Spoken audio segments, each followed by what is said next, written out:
Pretty sure we are live, my good man. Just wait for it to come up. Sounds good. Yes, sir, we are.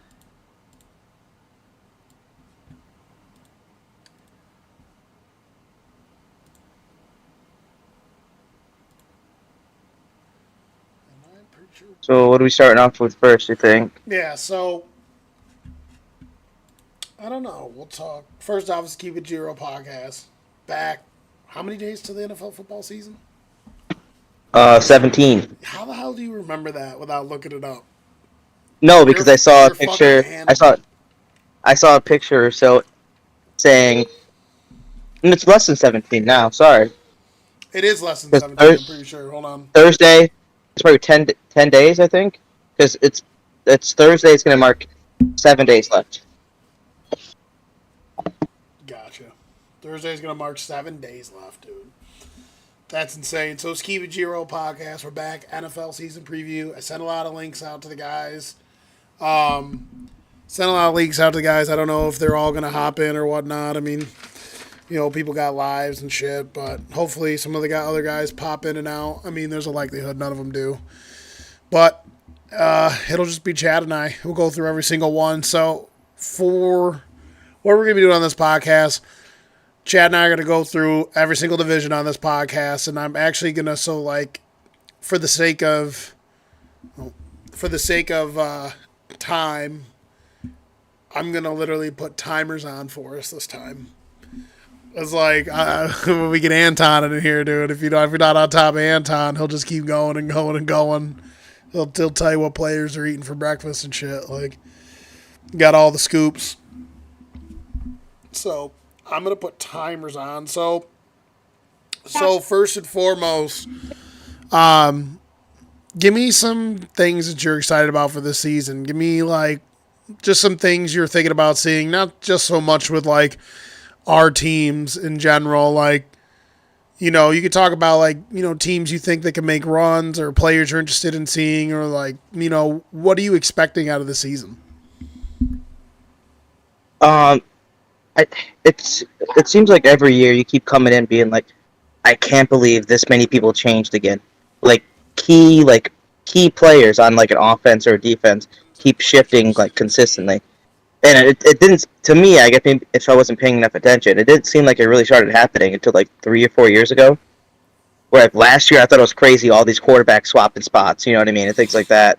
And star wide receivers like Tyreek Hill going to Dolphins, things like that, where you never really saw that. But I'm just interested now this year. I think I want to see how OBJ is going to play down there for the Ravens. How what a healthy Ravens is going to look like this year if they can stay healthy, because it seems like the last 2 years they've been injury riddled, and they still do pretty decent being that injury riddled and running off of third strings. So that's gonna be interesting. The AFC North is gonna be. I think the AFC North is gonna be really interesting, and can't think. Maybe see if the Chargers can actually come out and do something this year with a Yeah. healthy wide receiver squad, because they were hurt most of the year. What's up, So, dude? but no, I think obviously I'm interested in the AFC East too. I mean, the Jets are going to have their year this year. I think they're going to get into the playoffs at least, at a minimum. Um, but it's going to be tricky because it's hard to do within the AFC. They're going to have to get at least 11 to 10 wins. I think 10 wins is going to be kind of the cutoff, and then it's going to come down to who got who beat who at a certain point, or who has a better record in the AFC to kind of get in. But I think they have a chance to get in, and I just want to see how Rodgers gels with his wide receivers and his team right away, because I think they're going to have a slower start. But if Brees Hall's right back in there, 100%, even if not, they have Delvin Cook now. He's going to come out, but he's not going to know the playbook as well either. So it's going to be very interesting how they kind of come out the gate, because I think they're going to come out slower and then kind of ramp up towards the end. But who knows? It could be the opposite. Something might happen. Yeah, I agree with pretty much everything you said. The divisions I think are going to be the most interesting to me. One is yours, and the other is the NFC South. So I want to put my parlays in for my season long parlays. what teams are going to win each division, right? I think with my current picks that aren't locked in right now, if I bet like $100, I win like 37K if I get them all Jesus right. Christ. Yeah, so like your division is gonna be a bloodbath, obviously, and we'll get to it and stuff like that. But your division is gonna be a bloodbath. I'm interested to see these teams in the NFC South, right? The Bucks are really interesting because they actually still have a really good roster. They're just not that great at quarterback. And we'll see what Maker Bayfield does. I always say it backwards. Maker Bayfield. That's funny. We do it on purpose. Baker Mayfield does for them, and then you got the rising Panthers and the rising Falcons, and then you got the Saints that have a really good roster. They get Derek Carr, so that division is going to be interesting. And then the NFC East will always be interesting, because they just destroy each other and the fans all hate each other. Like it's like fucking partisan politics. It's so ridiculous. My division is going to be interesting. I really think that all the teams in the division are much improved and could be a lot better this year. And we'll get to it later, but I actually think that if everything clicks for the Steelers, I think they could be possibly more dangerous than the Ravens. But we'll get to that. Yeah, so I'm interested. I'm excited. I like this rookie class. See what some of these young rookie players can do and stuff like that. Any division you want to start with? Does it matter to you? Doesn't matter to me. All right. Well, then what we'll do is we'll start from the bottom this time. Last time we started from the top. Start from the bottom and work our way up. So I'm going to put you on a timer. Let's see. How many teams there are there? There's 32 teams. Let's see. 32 teams. Like a minute apiece.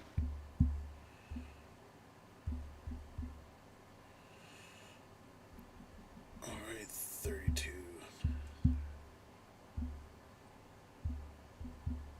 Okay. We'll go. I think we'll go 4 minutes apiece. Because I highly doubt anyone's going to hop in here. I sent a bunch of leaks out. It just seems like one of those nights where everyone's busy and doesn't want to chop it up. But we'll see. Yeah. A bunch of people have links. So we'll go 4 minutes apiece. I'm just going to have you talk. And I've already got my notes made up in it'll take me 2 seconds to state my opinion. But you got 4 minutes for the Tennessee Titans starting now. Tennessee Titans. They did pick up that wide receiver, so DeAndre Hopkins. that would be John Gray Hopkins. So that's gonna be interesting. I'm surprised that he went there. I could see. I don't really see them winning that division, but I don't know. With Tannehill's not bad, but he's like a Kirk Cousins. He's like a middle of the pack. Not as The good, running game. but The running game saves him a lot. Then you have, like I said, if Henry can stay fully healthy this year, who knows how he's going to be coming back off his injury. But if he's really running good and he's had a whole offseason now to kind of heal up and kind of get really ready for the season, I think they're going to probably get around 9-7. I think, like 8-6, 9-7. I'm not sure how hard their schedule is this year, but I think with DeAndre Hopkins on the field, having a similar AJ Brown type player out there again, it's gonna make them towards the powerhouse they kind of were in the years past, where they had the a big wide receiver that can distract, and then now not everyone can just stack the box against Henry. And even when they stacked the box against him, he was still breaking out a 60 or 50-yard run every game, it seemed like. Even if he just mixed and matched his stuff around. So I see them doing pretty decent this year, but I think I don't see them getting into the playoffs or anything like that. I think they're still going to get stuck at a point, because I have another team winning that division anyways. So. Do you have anything else you want to add? Any standout? You got 2 minutes. You don't have to use up your whole time limit. If you've said your piece on a team, you could drop it, and I can move to the next one. Yeah, I've said my piece. I don't really have much more to say about them, to be honest. All right. So, my opinion on Tennessee Titans. I agree with a lot of what you said. So the Tennessee Titans are going to be tough on defense, even though last year they didn't grade out particularly well in any area of defense. Their issues, their offensive line is just bad. Skill position players are bad. As good as Derrick Henry's been, he gets roughed up every now and then. Certain years he's injured and stuff. In that division, I think they probably finished second. I think Mike Vrabel's got like a similar Mike Tomlin thing going where he can kind of, you put good enough players in his system, offensively, defensively, he knows how to coach and galvanize and get players to play to a level of above, what their true ceiling is. DeAndre Hopkins was on pace last year for like 1,400 yards and 11 touchdowns or something crazy until he got suspended. So I don't think a year will make too much of a difference. Like, I'd be surprised. His game's not predicated on speed. It's predicated on everything else. We'll really get to see what Treylon Burks across from him has now that he has a true number one. See if Burks can be that number two guy. And yeah, Tannehill gives you that like really solid floor, accurate, composed player. Doesn't play that great in the playoffs though. I could see them their floor being like 6 or 7 wins. I could possibly see him being like 8 and 9. And I agree with you. I think we both agree with what team's going to win this division. So I can see Tennessee. They're probably going to take second place in that division. I'd be surprised if they were. They're just not talented enough. Their offensive line's not great. Their front seven's missing a lot of positions and depth. Their DBs are all young except for Bird. They got Bird back there who's an All-Pro, but their DBs ain't really all that great. So yeah, I agree with you. I think they're going to finish second. You think what do you think they're going to finish? Second, third, fourth? Um, yeah, second. I mean, it's not a strong division down there, realistically. Yeah. All right. I mean, Houston's going to be interesting this year. They can make a push for it, maybe. Yeah. So we'll go with that then. I go second for them though. You're on the clock, Houston Texans. Texans. They added a couple defensive players from the Bills again this year. And I come on, take up. I'm being sick with you. But no, I don't know. They added enough. Team, right? They added enough this year where if everything pieces together well, they're not going to be like the horrible shit show they were last year. But I mean, because they had potential last year. I mean, I think they ended up almost beating the Kansas City Chiefs towards the end. Like, it's not like they don't have potential to beat big teams, but I think with what they added this year, they got that rookie quarterback down there going on. Or did they pick him up last year? Stroud. He's a rookie. Yeah. So they got that rookie quarterback. He's not looking great, but I mean, they don't really have that many. They have some weapons for him down there, just not that much, to be honest. So it'll be interesting how they play. Added, but keep going. Yeah, like I said, they've added well. I think they added what they could this year without going overboard and kind of really burning out all the cap they have. So I think they're going to do good. And like I said, they could fight for that. I don't think they're going to finish last in that division. I think they're going to finish third or like creep into that second range because they only have to really hit 9 to 8 wins, and they have to just have a. That's what I'm saying. They have to have like an extra like win a game against the Titans, which are divisional. That can happen. So who knows if that defense really comes together for the Texans, which I think it could. I mean, that could be enough to save them to get off the bottom of that division at that point. Any players you like off that team? Anyone you're looking at? I mean, I feel like it's mostly on how well the quarterback plays. The team's not good enough, but. So, I think he's a rookie. He's going to make his rookie mistakes. So, like I said, I don't know the schedule good enough to kind of see how the front half of the schedule looks for him, or at least the first 4 games. Because if it looks soft, they could come out like a 2-2 or something like that and kind of like salvage, you know what I mean? But he's going to have some issues after that first game. I think, isn't it the Texans first The first game of the year, isn't it Texans Chiefs or I'm something looking right weird like now. that? For some reason, Texans is sticking They out. I play know the Chiefs are at Saints. it. They play Saints week 1. Oh wow, that's a big That's a good game. decent message for them. Yeah, that's a good But little yeah, that's litmus gonna test. be It's a team that's not like elite, but it's a really good roster. they got a good defense or decent All defense right, going you're on for the them over one there. minute warning. What else you got? Anything? Honestly, I think that's it. I mean, like I said, I think the players they added are good this year, and it's just gonna be how they gel as a team, and if they can go forward with that with a new. I think they got that new head coach last year, so D'Amico if he Ryans. yeah if he can kind of excel some players, that's it Yeah, for me. I actually think the Texans, if everything clicks for them, could be more competitive than people think. I mean, they were actually competitive in a lot of games last year, just playing tough football. I like C.J. Stroud.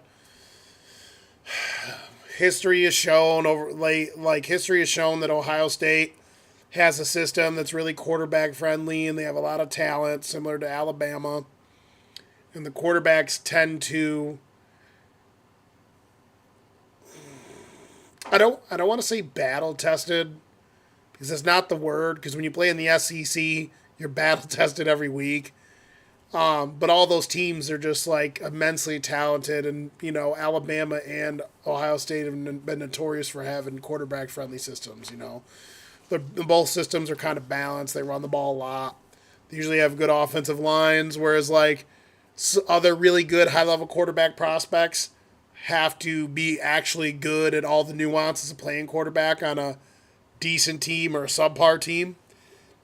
And you do see that oftentimes, like really good quarterbacks from teams that aren't as talented as the top tier blue chip teams tend to come out more prepared to play football, because they have to deal with the speed of the game that comes a lot quicker because there's not a lot of talent on their team.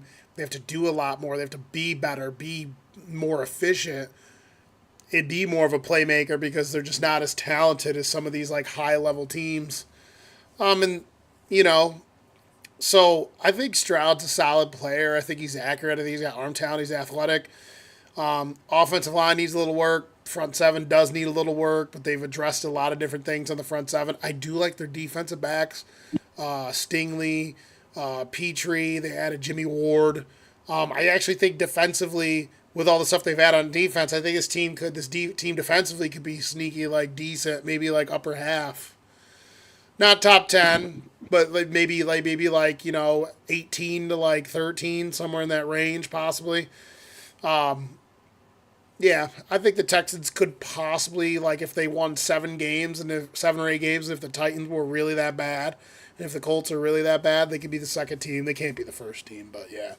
That's my take on the Texans. I think they're going to be an interesting little watch. I got a lot of young players I like. I like Stroud. I like Tank Dell, Damian Pierce. I love some of their pieces on defense. So it'll be interesting to see what D'Amico Ryans can do in his first year as the Houston Texans head coach. Indianapolis Colts. You're on the clock. That organization is just tank. I think they're trying to go for the first spot next year already. There's I mean, the owner can't be up front about it. Dude, like the media, you know what I mean? It just seems wild that that's going on. Um, and honestly, I see a team picking him up before the year starts. I see that trade. Like, I mean, the Dolphins trade did get shot down, but it was a second and a seventh or something like that, second and a fifth or whatever it was, and it got shut down. So, I mean, if someone does come up with like maybe a second and a fourth, or like a second and a fifth, I think it was second and a seventh, and maybe like a player, like a running back or something, like a second and a running back, I think they could go for that, because they definitely need a running back. Because, I mean, he wasn't the greatest, but the Bills running back Moss that went down there last year, he broke his arm in practice training camp, so he's out for the year pretty much. So then now you have two other players that are that were like a third and a whatever string down there. So it's like, who you playing? You know what I mean? So it's kind of they're in an interesting situation, and if they don't have Taylor there, they're definitely finishing last. They're going to get maybe 6-7 wins. I don't see them, but if they have Taylor, he's enough of a change of pace, and they did have that rookie receiver last year that played pretty well. So they have potential at receiver. Quarterback wise, Richardson, he's like Shroud. He's very on and off now. You don't really know what you're going to get out of him. He's going to run a lot. He's immobile, so he's going to be like what most early first 2 year mobile quarterbacks do. He's going to be running a lot. He's going to do. I think it's going to be a similar offense, at least set up for like the Eagles have for quarterback run plays, at least, where like Hurts ran a shitload last year and the year before. I think that's going to be part of the game plan. But if you don't have a Taylor in there, you're not going to be able to get those quarterback runs open as much because there's no one. They're not going to think you're going to pass it off the other guy at that point, especially if he's running more often. So, be interesting to What's see up, how long he buddy? lasts to stay healthy. What are you doing? So, but yeah, I see them going like a 6 and they're between a 6-8 team, but I still think they're going to be in the bottom of this division. 1 minute warning. Um, honestly, that's really it. I think the only thing really to watch would be is whatever happens to that Jonathan Taylor situation. That's really gonna that's really gonna tell you what's gonna go on throughout the year for them. If they don't have him, I don't think they're gonna make it that far. Yeah, I mean, personally, I think they're going to suck whether they have him or not. You know, um, this team lost a lot of pieces on defense. Their like star corner got in trouble for like gambling, just like all these idiots are getting in trouble, which is stupid. I think it's just dumb, but we could talk about that another day. They lost a lot of players on defense. Their offensive line's bad. Um, Michael Pittman, he's a good player, but he's not.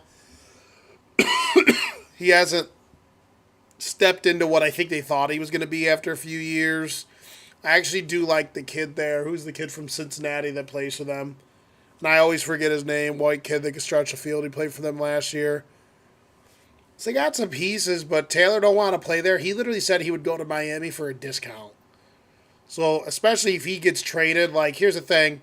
Yes, we've seen teams win in all kinds of ways over the years. More so teams are moving towards pass first, right? Pass first, play the best defense you can. That's how most of the teams are winning now. But I do agree with something you said. I really think having a really good run game helps the quarterback run game. In my opinion, it helps the quarterback run game more than it helps the quarterback pass game. If you look at the deep analytics, the numbers in terms of how much more yardage is gained when you use play action pass is not what you think. There's not a big difference based off years of accumulated data. In the right circumstances, down the playoff pass, if you're really fucking people up with the run, does it help get guys wide open and shit? Like, yeah, I mean, play action pass has its place. It's very situational, dialing it up, right? But yeah, I agree with you. As good as he is on the ground, Richardson, he's going to need that run game. And I do agree, they still won't be good. But for them to optimize his ability to run and the run game as a whole, they're going to need Taylor. But it's looking like it's not going to happen. They're going to trade him. I think the floor for this team is 4 or 5 wins. And I really don't think their ceiling's that high. 6 or 7. I just think they're not a good football team. Like, could they be like a little competitive if they keep Taylor? Yeah, sure, but like it's just not a good ball team. And we talked about the Titans earlier. One thing I'm interested to see is if Will Levis starts to play. I heard he's had his good weeks and his good stuff going on in preseason, some bad weeks. Training camp. I heard he's definitely the number 2 quarterback on the depth chart. It's just interesting to me to see teams take the swing on your team took a swing on the overall upside and skill set of Josh Allen: the height, weight, the speed, the rushing ability, the cannon arm. Missed games, wasn't accurate in college, bad ball placement, all that stuff. And they were like, let's just take this dude who has all this raw talent, can spin it, all this other stuff. He's a baller, and let's just really teach him how to play quarterback. It's not a safe way to go about trying to get a quarterback, right? Will Yeah. Levis, so Will Levis played 3 seasons at SEC and has a lot of good tape and has a lot of really good skills. Is a really accurate football player. When he was in college, he played on a team that wasn't that good. There was a lot of injuries. He played through injuries. I just find it interesting that the Colts are like, we're just going to take a gamble, like the Josh Allen gamble, over a dude like Will Levis, who has better tape in college. Like, Richardson played like 13 games in college. He hasn't played a lot of football. So it's gonna be interesting to see what they do. What up, Tom? Yo, what up? What up? You outside somewhere? I hear crickets. How's it going? Yeah, I'm outside. We can barely hear you. So That's funny. The first thing we heard was a cricket in the All we can hear background. is crickets. yeah, there's definitely crickets in the background. Where are you? Are you down by the friggin' river? so- What are you in a friggin' country music video? I don't think so. But yeah, so like, no, yeah, go ahead. no, I was just gonna finish up what I was saying. Yeah, so it's gonna be interesting to see. I mean, they're gonna be bad. The Colts are gonna be bad, right? It's gonna be like the Colts and the Texans probably fighting for whoever's last or whoever's third. Which brings us to our last team. Where the hell are you at, dude? Look at the. Where nice are you? outside house. I am outside. Tanja's over here showing off his white teeth out there, man. Can you turn yourself up a little bit? Yeah, I think so. How's that? Yeah, we can barely hear you. That's good, man. I mean, it's good I can enough, still hear but so yeah, let's get to the last team in this division. Chad, you can go, and then Ton and I can just comment on whatever you say. The team that I think we all think is going to win this division, the Jacksonville Jaguars, which they're a very interesting team to me because like their offense willed that team last year. I don't particularly think they were that good on defense, and like so I was playing Madden earlier. Dude, their roster's so bad on Madden. Like, and when you simulate a season, they're not good because the roster's just so bad. Like, Lawrence and those playmakers really carried that team last year down the stretch. And now they get Stephon Ridley back. So, I mean, timer's on. What do you think? I think, like I said, I think they're gonna win that division. Alvin Ridley coming back in there for him. They had a couple other injuries. The running back's gonna be probably get a little bit better for him, hopefully this year. I mean, he was young. I think it's his second or third year now. So I think. second year. So he played decent the year before. I mean, you got the quarterback who was supposed to be a big prodigy coming out. He's kind of getting into his own recently, like especially towards the end of last year, almost make it into the playoffs. I don't know. I just see everything they're doing down there. Did they? Oh, they did. I forgot they actually made it. Yeah, they won a playoff game. Oh yeah, that's right. But I just see them. It's easiest to. It's not a hard division to win, and I think for them to win it, they're gonna probably just get the 10, 11 wins, and that's all they need to get. And they have the pieces to do that. They have like Trevor's gonna come out probably play a little bit better this year. I mean, the wide receiver core is gonna be a little bit more built up with Ridley in there. At least he's gonna help out. That'll help the run game as well. Give it more of a threat on the outside than they already had currently. Because Kirk went there last year, right? I'm trying to remember. Christian Kirk? Yeah, went to the Jags last year. I remember Yeah, he he got was good for him last big year. money. So it'll help out Kirk as well, and Ridley will have a big wide receiver one next to him as well. So I don't know. I think it's going to be. They're just built for it this year. Gotcha. I'm Take splitting that it up. division lead. I'm splitting it up. You got 2 minutes, Tom. What do you think about Jacksonville? They'll probably win the division. The division is pretty much down. Uh, the only question I would have with Jacksonville is I know they have like the front line, but they got some athletes, but not necessarily it turns out as performance on the field. But the division is pretty low. I mean, you're talking the Texans, Houston, and the Colts. Two of those teams are still rebuilding, and they're starting off with brand new quarterbacks. So they would really only have to go through Tennessee, and I think Tennessee on both sides of the ball are pretty limited. So Yeah. I think Jacksonville. The strange thing is even last year they kind of like played to the team, and towards the end of the season they took over the games and then got themselves to win that division. But for the most part, like that division was sort of outside of the Houston was was still up in the air towards you got to the last end of the season. So maybe what they do this year is there's more consistency, more wins, and they just run away with this division early. Um, Again, the only real deficiency is the performance of the defensive front line. I mean, they got a lot of young players. Uh, Obviously, they went with just athletic, talented players, but to me, it still doesn't show onto the field. But I believe offensively, They need more experience. I believe with Doug Peterson and this offense and Trevor Lawrence getting better and better every year and getting more comfortable playing in the NFL, I think Jacksonville takes this division, and I actually think they take it pretty easily. To be honest, I think Tennessee is on the down spiral.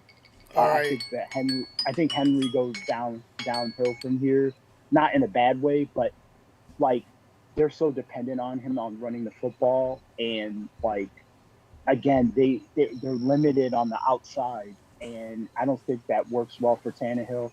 I think their defense is spotty, and they lost players. I just don't. A couple injuries on the defensive side, and that team is floundering. Great job by Vrabel. I just don't think they have enough longevity throughout the season to hold that division. Well, yeah, And so I believe Jacksonville. I think we're all in agreement about Jacksonville, and I think we're probably all in agreement about the other teams, even though you weren't here in the chat. So we'll just move to the next one because we're going through all the teams. So I'm putting a timer on roughly how long we talk about each team. So moving to the next division, working from the bottom up. The daunted AFC North, and we'll start with the Steelers. So I'm going to put it to 5 minutes. You guys will both get 2.5 minutes. I'll let you know when the timer goes, and then I'll just shoot mine real quick after you guys. So Chad, start with Steelers. Kenny Pickett's looking decent, at least in preseason this year. You look good The last year. whole squad in general is looking good this year. Like the Pickett connection over there is looking nice. I mean, personally, the run game's looking good for little they had to show in preseason. O-line looking decent this year, and the defensive line's as strong as usual. So, I mean, all in all, it's hard to even to kind of place them in division because that it's a big bottleneck in there. I think it's one or two teams is going to squeak in front of the other ones. I think between the leader and like the bottom team in that division, it's probably going to be like a 5-game swing, like a 13 win and maybe like a 9 to like 8 win as a low. But it's hard to see any of these teams going 8 or 9 wins. Like, well, as low as 8 or lower wins. Personally, how I see it. Or like this, it all depends on how all the other teams stay healthy and how they come out. So I don't. I'm just gonna put them personally at like a 8 to 9 win team, maybe 10, if Pickens really shows out and their defense is just as nasty as it looked in preseason. Because I mean that's the basic packages, and they were ripping through people. So I think they're kind of pushing for at least a spot in the playoffs. But like I said, it's hard to do in the AFC, so really hard to tell where they actually land. What do you think, Tom? Steelers. So this is still like a tough division. I'm gonna do a football talk. So this is still a tough division. The um, it could be a toss up between all four of these teams to take the division or make the playoffs. You could get three teams out of this division. Um, we never want to count out Mike Tomlin, but I do like the additions on defense. They with Porter Jr. I do like Pickett getting better. I don't take too much from the preseason, even though Pickett looks good. Pickens is really good. Their offensive line is now becoming one of the best in the league, which was problematic. They really rebuilt that, and in this division they probably need that. I actually kind of like this team. From a standpoint is that they still always bring a steady defense, and offensive line is 100% better and one of the best in the league last year. So um, I actually kind of like Pittsburgh. Yeah, I actually think Pittsburgh's gonna be a lot better this year too. I like their skill position players. I think Najee Harris is okay. He's not really some like a lot. There's still dudes that think he's like this like elite running back. It's like nah, he's just played on a team that has been running the ball a lot because they couldn't throw the ball that well behind a bad O line, and he's played well year to year, but he's not this like really high level player. Where they're going to be really good is on defense. Their front seven's going to be gnarly. You know, Cam Hayward, T.J. Watt. I forget the one defensive end's name, Highsmith. They just re-signed him. They got a solid linebacker core with backups. Where they could be had is corner play. Their best corners Cameron Sutton. So they'll still be able to be had on the outside. Hi. They'll still be able to be had on the outside. I think their safeties are good, obviously, with Edmonds and Fitzpatrick. But I do think Kenny Pickett is underrated. I think Kenny Pickett's going to have a good year this year. I think it's going to make them really competitive. I actually could see them, if they play the best ability, being the second best team. I think they could. I think they can move past the Ravens if the Ravens don't play good enough. And like you said, 5-game swing. So I actually like Kenny Pickett. Liked him coming out of college. I didn't think he was going to be some elite quarterback, but he's showing what I think he could be. Have a low floor and be a pretty good one. Like his poise in the pocket, his athletic ability. He's really accurate. With George Pickett and Deontay Johnson, more possession guys. Yak guys. Pickett's can do a little bit of everything, but yeah, I expect them to be pretty tough this year. So, Especially if Deontay just he actually keeps the balls in his hands this time, doesn't drop them all the time. yeah, that's his that's his big His MO thing. That's right his there. MO. Even though he catches 100 balls a year, he drops 20. Like, real drops, not those drops Adam Big always ones talks too. about. Those big ones, it's like a 30-yard play, and he catches it, and he just doesn't. He looks where he's going first. He does it all the time, and it's like slips out his hands. Yeah. Like God, man. Yeah. So Don't worry about getting hit. You're a big dude. Yeah, so Steelers, we all think that the Steelers could possibly be a playoff team. Let's move to the Browns. You're on the clock, Chad. Browns. Okay, Browns. I think it's really going to be determining on. I don't know. Chubb's always going to play well. He's going to be a good running back. They got a good running system going there. Um, if if the quarterback can actually play well, if the quarterback can actually play well this year, and I think he's going to have a good amount of time with the offense, like having more of the offense underneath his belt now. I think when he first came in last year, he really didn't get a chance to be with the team at all for most of it, and it kind of hindered him play wise, especially since he didn't play for almost a year and a half before that. So it's like, I think more time underneath his belt, a full off season now, getting to know everybody. They're gonna be, I, I think they're either gonna be in the basement of that division,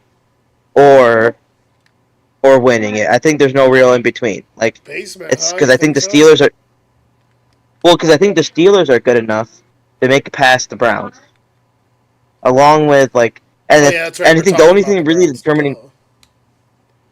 yeah. So the Ravens, I think the difference between Ravens and Steelers is going to be who's healthier. If the Ravens stay healthy, they can get past the Steelers, I think. That's a good But if they point. have that trend like they've had for that past 2 to 3 years, where they just keep getting injured, like massive injuries, like not just like one or two players, like all the key players are off the bench or on the bench at this point. You know what I mean?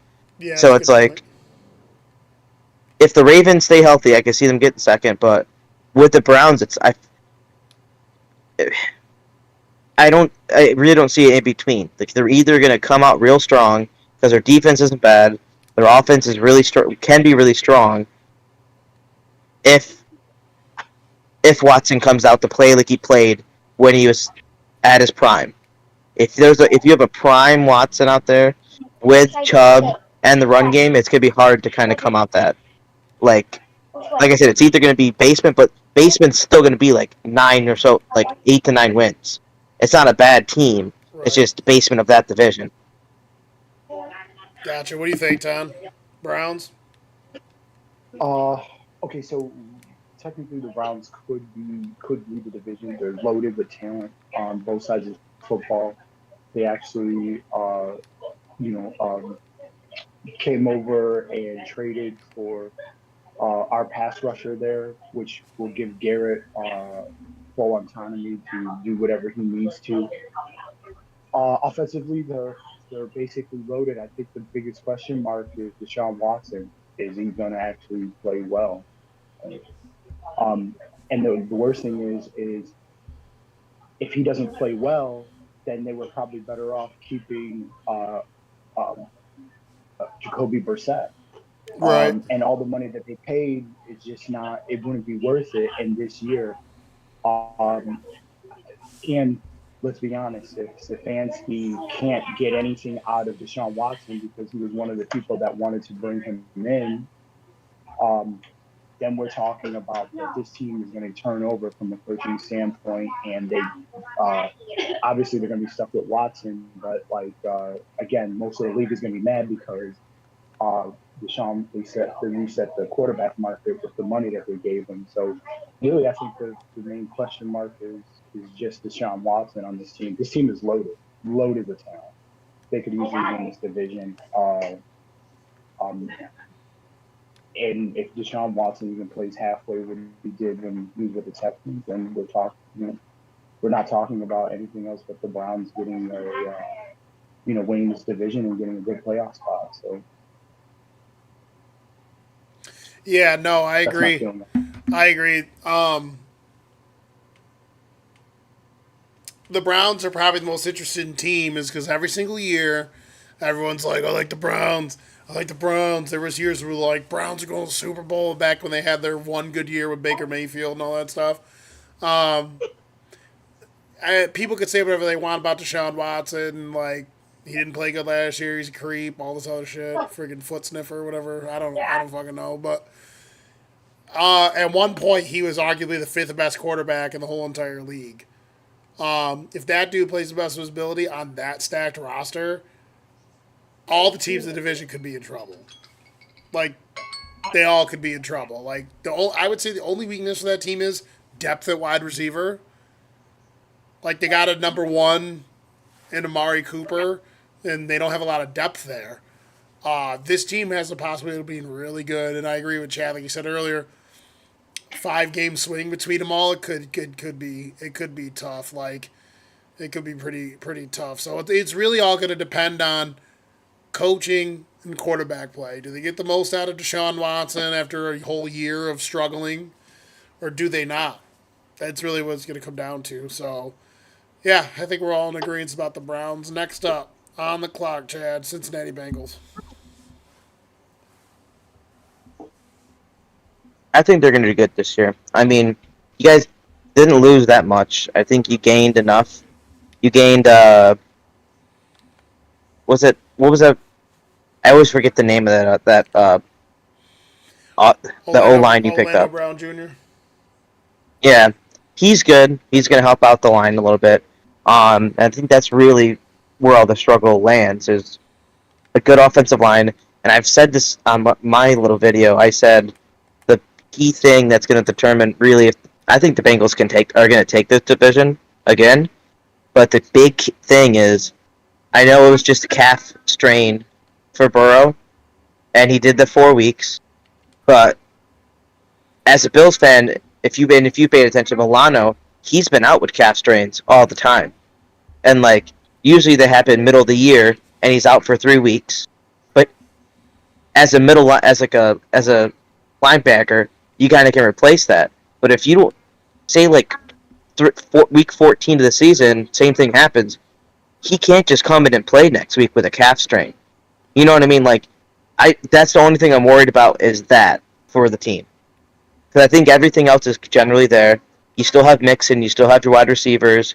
Tight end, I don't think it matters that much. You have enough like firepower anyways. Yeah, I tight think end's not a that focal tight end is point in gonna. the offense. It sucks you guys lost Perrine, but I think you're gonna have a good time, at least with Joe Mixon there, and I think you guys picked up another running back anyways.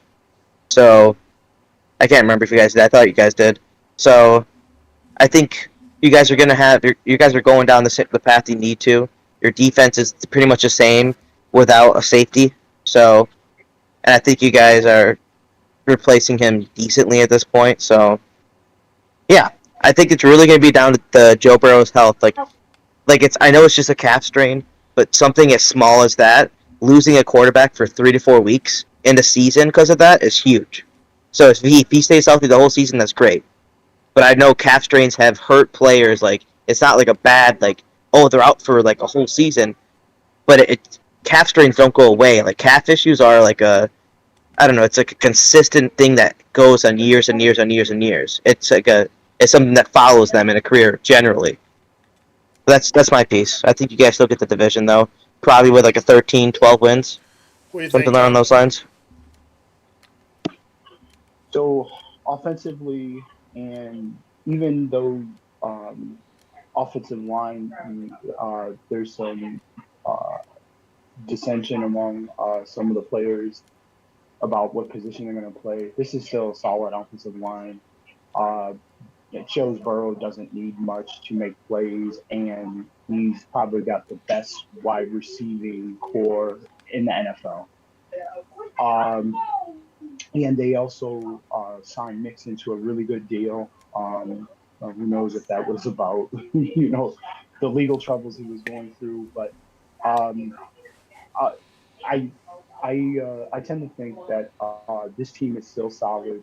They know how to win games. Uh, really their only hump is Kansas City. So Is it really I, though? I think We're um, three. They're I three be- and one against Kansas City. but but but when it comes down to the playoffs, Kansas City is still getting deeper in the playoffs or to the chip or to play for the chip. So I think that's where it really matters. But I believe this team has confidence and plays well enough to if someone was going to dethrone Kansas City, it probably would be the Bengals and would be now, especially offensively. This team is pretty well put together on the offensive side of the ball. Defensively, you guys lost some people, but this was more like a overall like kind of a bend don't break defense, which tends to be really good when they play against really good teams that are high powered. You can, for the most part, they they keep people in front of them, and yeah, they might go toe to toe offensively, but I kind of like teams more built like they bend don't break, so they can be opportunistic, maybe not turnover machine kind of defenses, but they can hang with pretty much anybody, uh, um, and they don't necessarily need to rely on their defense to put points on the board or to win games. So I like this team. I like this team for 11 and 12 wins also. I'm trying to chat on that. This team is going to be fighting uh, in the division to take this division. Uh, obviously it's between the three. It's between the Bengals, Ravens, and I think the Browns. But I have more confidence in the Bengals a little bit more than the Ravens and the Browns. I guess the big issue is their quarterback position. So I still like this team to win this division, and I think whatever people are putting out there about deficiencies and losses on the defense, I don't think that that's so big of a problem as if their offense can't put the points on the board. And again, their defense has shown that they can hang with pretty much anybody and do enough to get their team to win the game. So I still like this team on paper to win this division. Uh, yeah, I mean, obviously they're my favorite team. I will say that honestly, as good as this team is, all it takes is a couple injuries. All it takes is a couple injuries in this division to not win it. So fully healthy, it's still the best team in the division. Someone's joining here. Fully healthy, it's still the best team in the division. And it's just funny in our group chat. You can clearly see that, like, a lot of times dudes talk trash about certain teams and, like, this team doesn't have this team doesn't, and they don't even know the roster. I'm confident. The thing I'm most confident in this football team is the depth of this football team.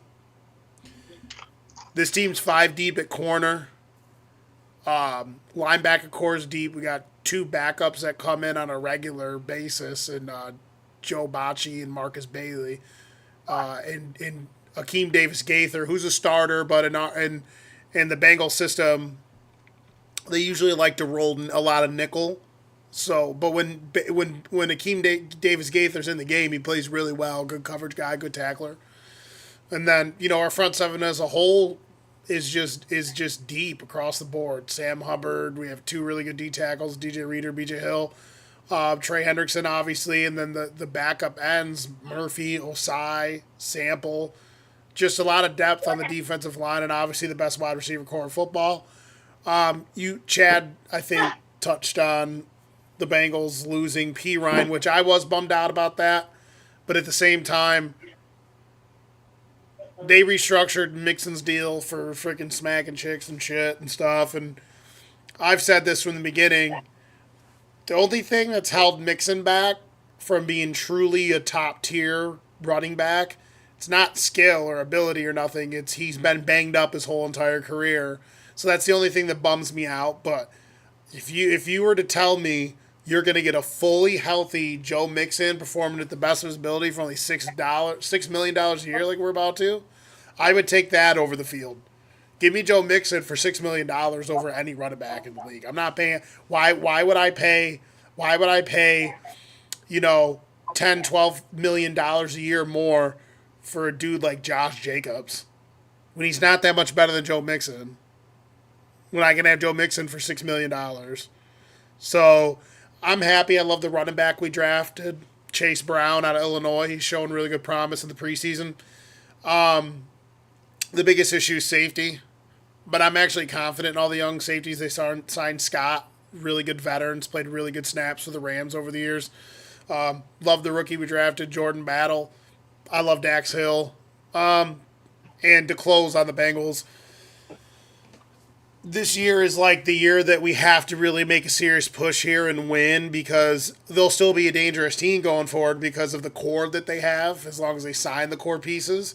But after this year, Burrow's not going to be on the rookie contract, and you got to start doing what the Chiefs do, where the Chiefs know how to draft, scout, know where to pay players, and reconform the team every so many years. Gonna have to start doing that shit. I'm trying to see who the hell this is up in here. Oh, it's Dennis trying to join in.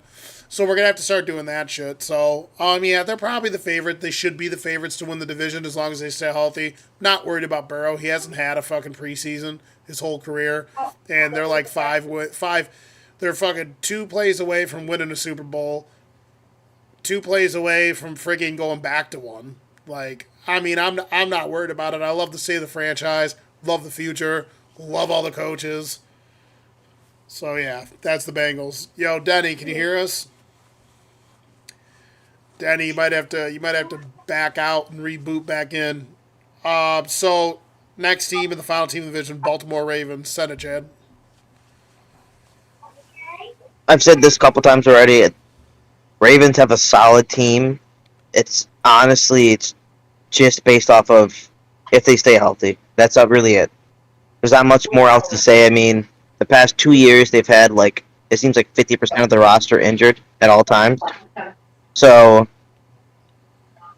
if Lamar can stay healthy now, which I think he's gonna have a good chance of doing that. Now they got a OBJ over there. I'm interested to see how he blends with them. With a healthy Lamar, healthy and functioning OBJ that's gonna help them out.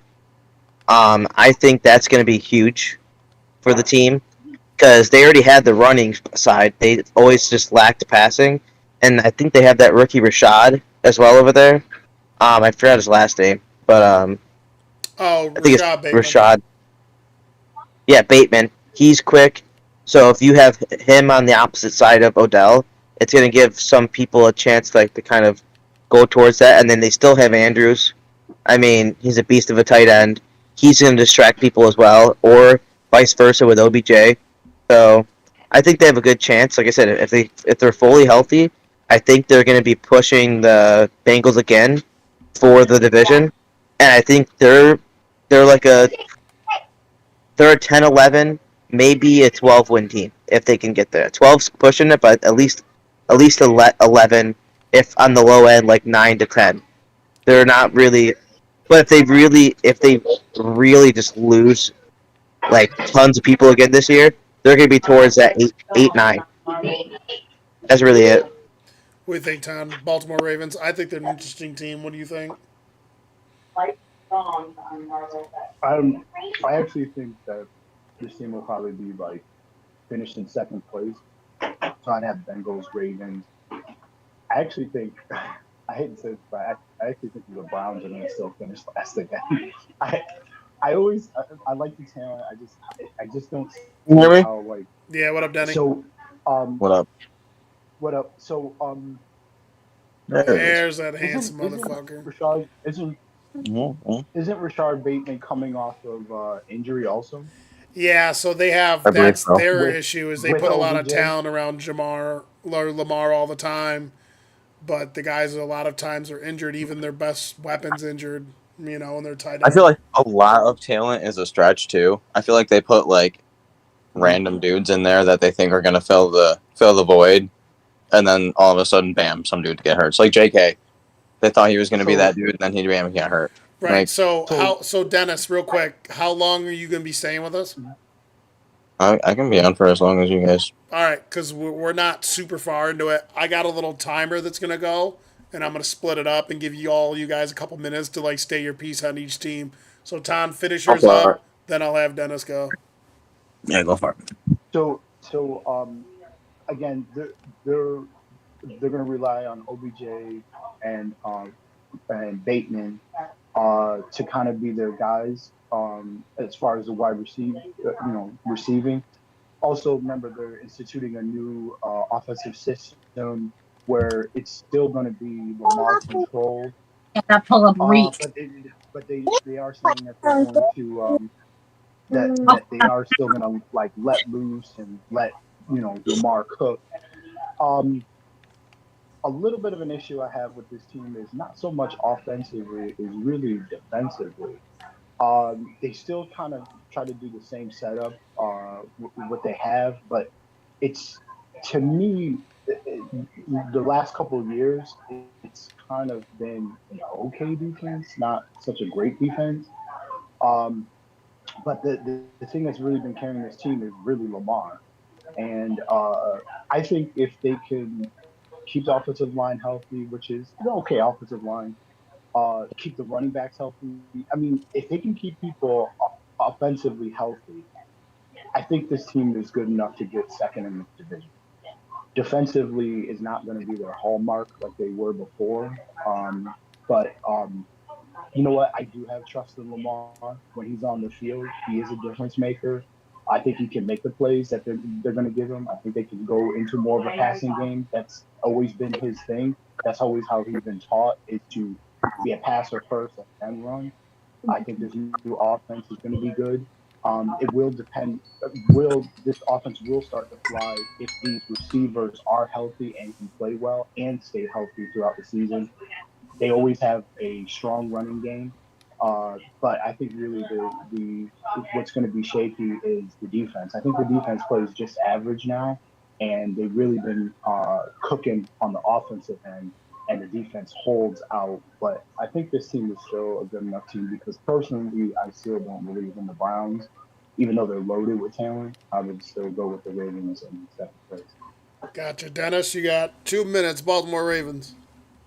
I'll piggyback off of what Ton said with their defense. I feel like that's the big question mark, and I feel like it's not even their defense as a whole. I feel like it's mainly their secondary because realistically, the only real strong defensive point they have is like they have like a decent corner. Really, I mean, and that's about it. And then they have, they have a good defensive, not good even. They have a question defensive line, and then they have a young linebacking core, which is nice, obviously, and they have a fast linebacking core, which is needed in today's gameplay and whatnot. Their offense, I think, is going to do very well with OBJ. Honestly, I think he's going to have a very, very standout season. Not necessarily like fantasy-wise standout, but just all in all, like, you know what I mean? Because there's a big difference. There really is. But I think that offense as a whole will be a pretty productive offense. I like Dennis picking OBJ. First pick. Dude, Dennis is just in love with OBJ, dude. I don't know. Like I said, I don't know about fantasy wise, but I think as a whole, he'll have a good season. And I like the additions that they did in the draft and whatnot. But I think they're focused a little too much on their offense right now. Because realistically, let's be honest, defense is huge. You know what I mean? It really is, and that's where a lot of teams are going to struggle this year, in my opinion. Teams like the Chiefs, who get bailed out a lot by their offense. Even like the Browns kind of get bailed out a little bit. Not necessarily as much this year, probably, because they're kind of just struggling all in all. But they get bailed out by their defense more than they get bailed out by their offense because their defense is kind of up there. But all in all, I feel like the Ravens are going to have probably a mediocre season with just a really good offense. Gotcha. And you finished that perfectly when the timer went off. Yeah, so I think we're kind of on the same page with this division. I think we all have similar opinions on all these teams. So we'll just hop to the next one. So it's the AFC West. And we'll start it with the Chargers. Let's see what we got here. Started with the Chargers, and you all are going to get 2 minutes a pop. So I'm setting this timer for 6 minutes. Hit it, Chad. Oh, it's easy. Chargers are taking down the big bad Chiefs. No, it's easy. It's easy. No, if they have their wide receivers stay healthy this year, and like not get injured all the time. I mean, it's been the last couple of years, but I mean, if both the main wide receivers can stay healthy over there, I think they have a good chance. At least, I don't know. I think they have a good chance of trying to take the division, but it's going to be so difficult. I think it realistically, it's going to depend on how the Chiefs are going to function without Chris Jones. I mean, I know it's that's their defense, It's but only he's a Toby big Gate. piece of their defense. Right. He's I mean, he's the person who makes the quarterback throw the ball faster on the other side. Hmm. He's the one who gets the most sacks on their teams. He's the one who gets the most pressures.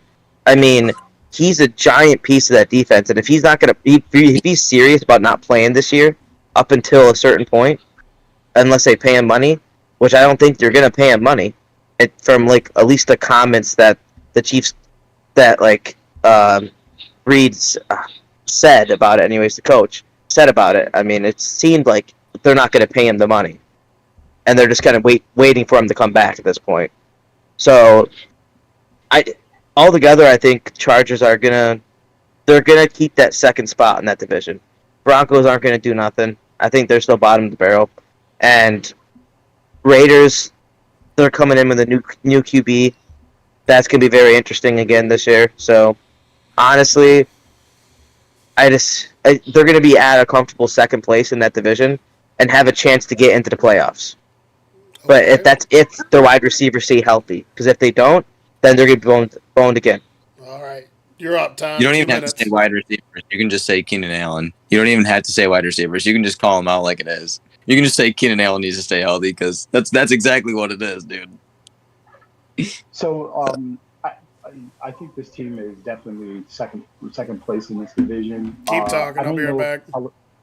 I don't know if Kellen Moore is going to make a huge difference. I mean, It's a good point to make. yeah. I mean, the QB's numbers was,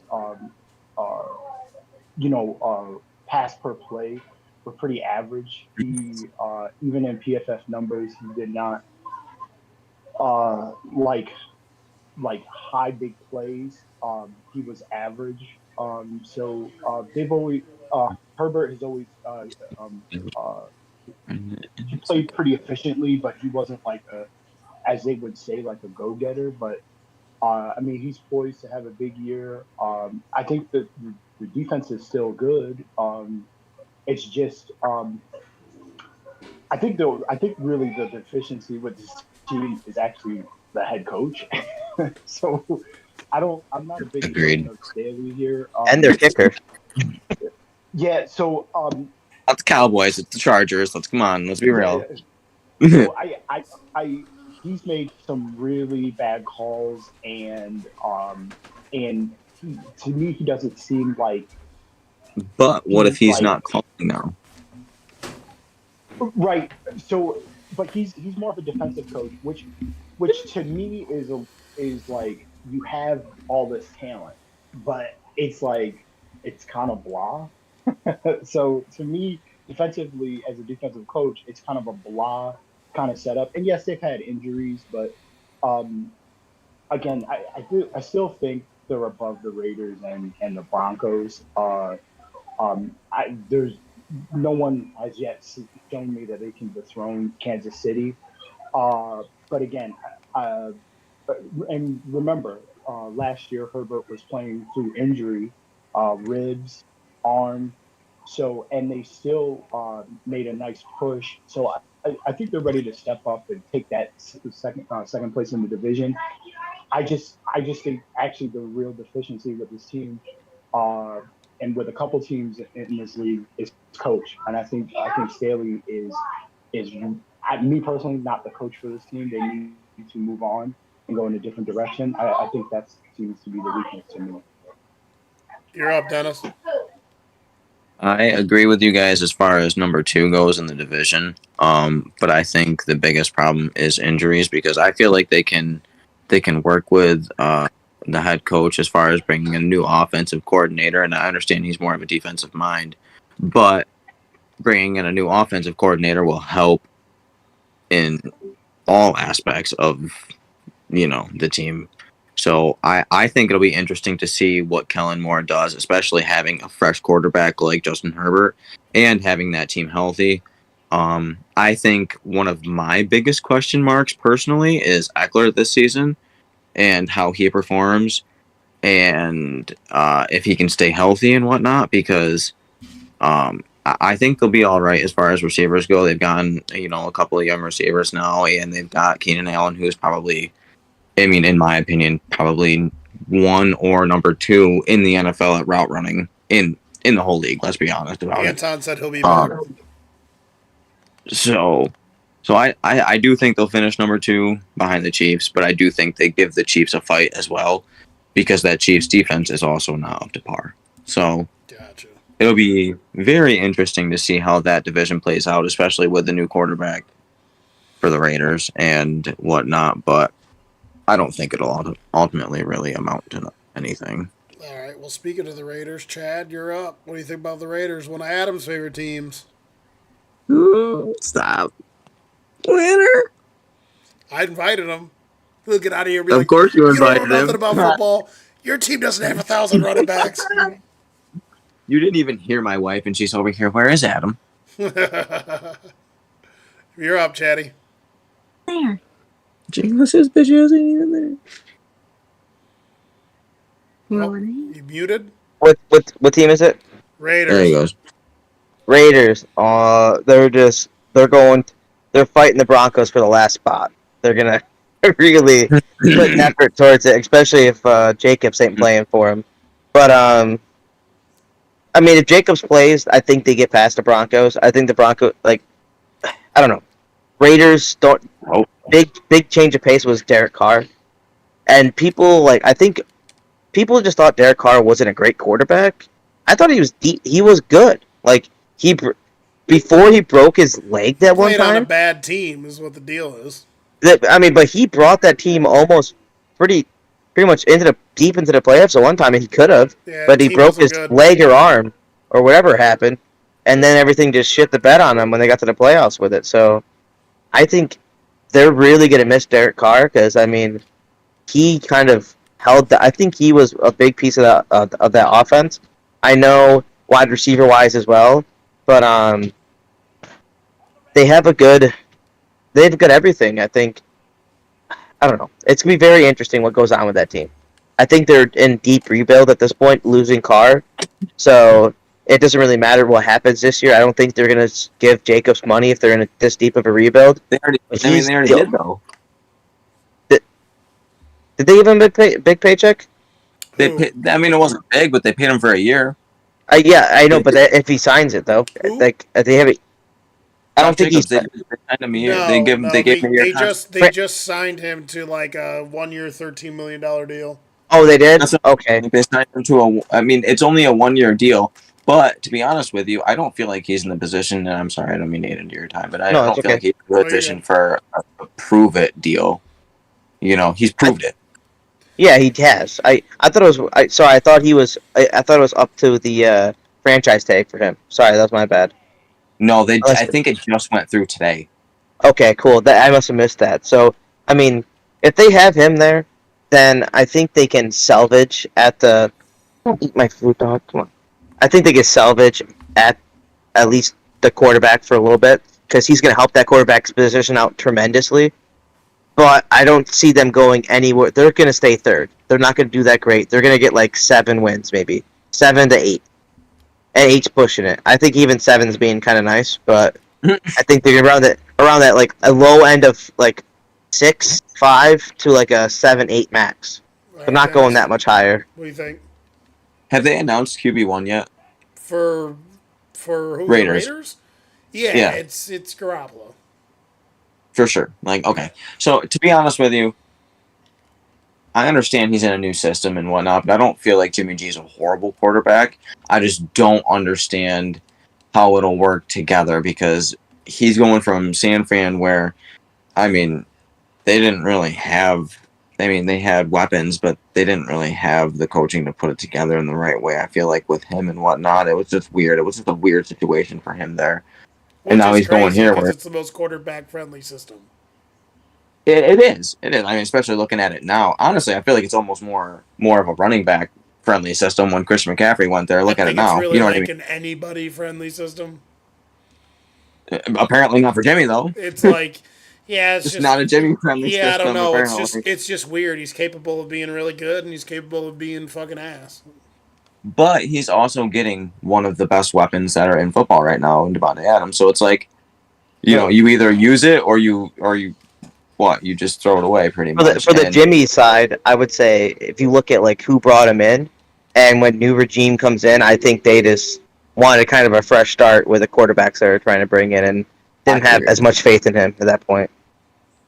Well, I mean, look at them. They're shipping everybody off. They shipped off Trey Lance. They shipped off Jimmy G. They're just getting rid of everybody.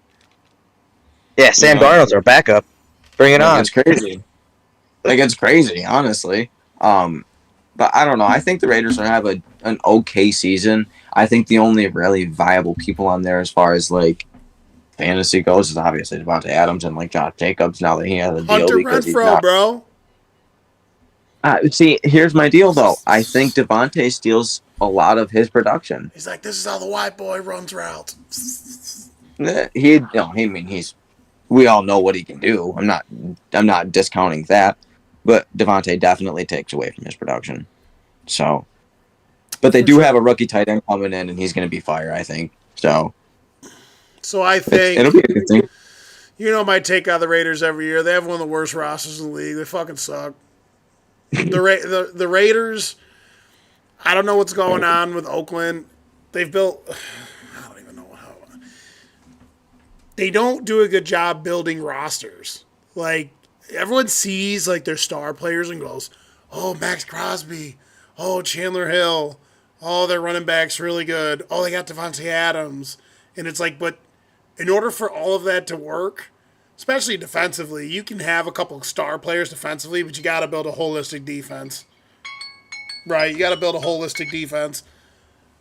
But on offense, they got a lot of good pieces. But the quarterback matters. It's the driving force. I expect them to not battle for last. They are going to be last because I actually think the Broncos are going to improve under Sean Payton.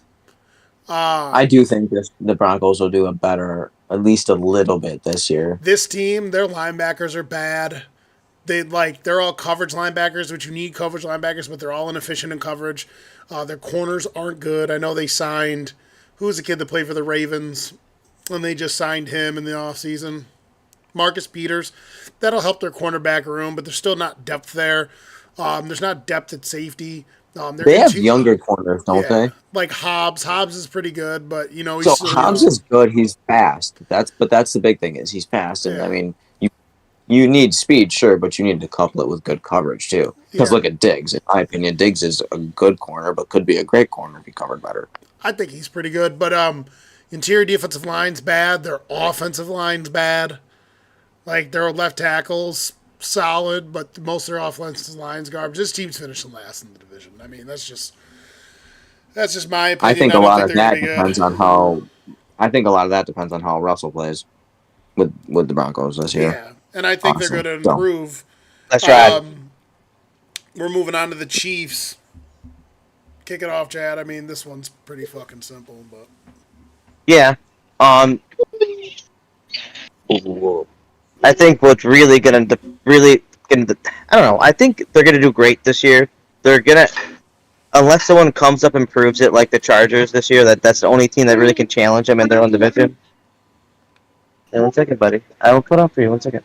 But I don't know. It's not really that big of a challenge. I think they have the weapons. They already have everything there. They proved they don't need Tyreek Hill.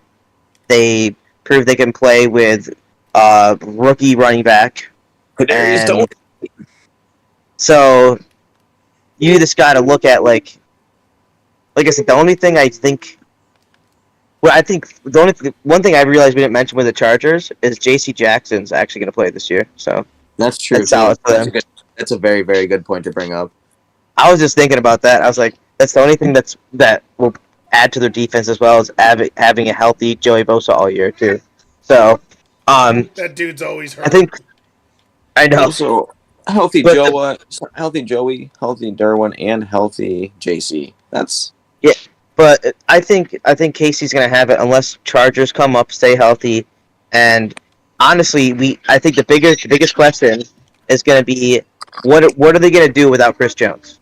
That's the only thing. If he doesn't play, if he doesn't play, what are they gonna do? Because that defense has never been strong. It's been mid, really, and at this point, it's without him there, it's to the low end, I believe, personally, and that'll really and they've struggled at times. We're like almost losing to the Texans last year, almost lost them the top seed. You know what I mean? Things like that, simple things of having a mid to low defense, and now really being on the low end without Chris Jones, that'll be very tricky. I would assume you're That's picking it for them to me. win the division.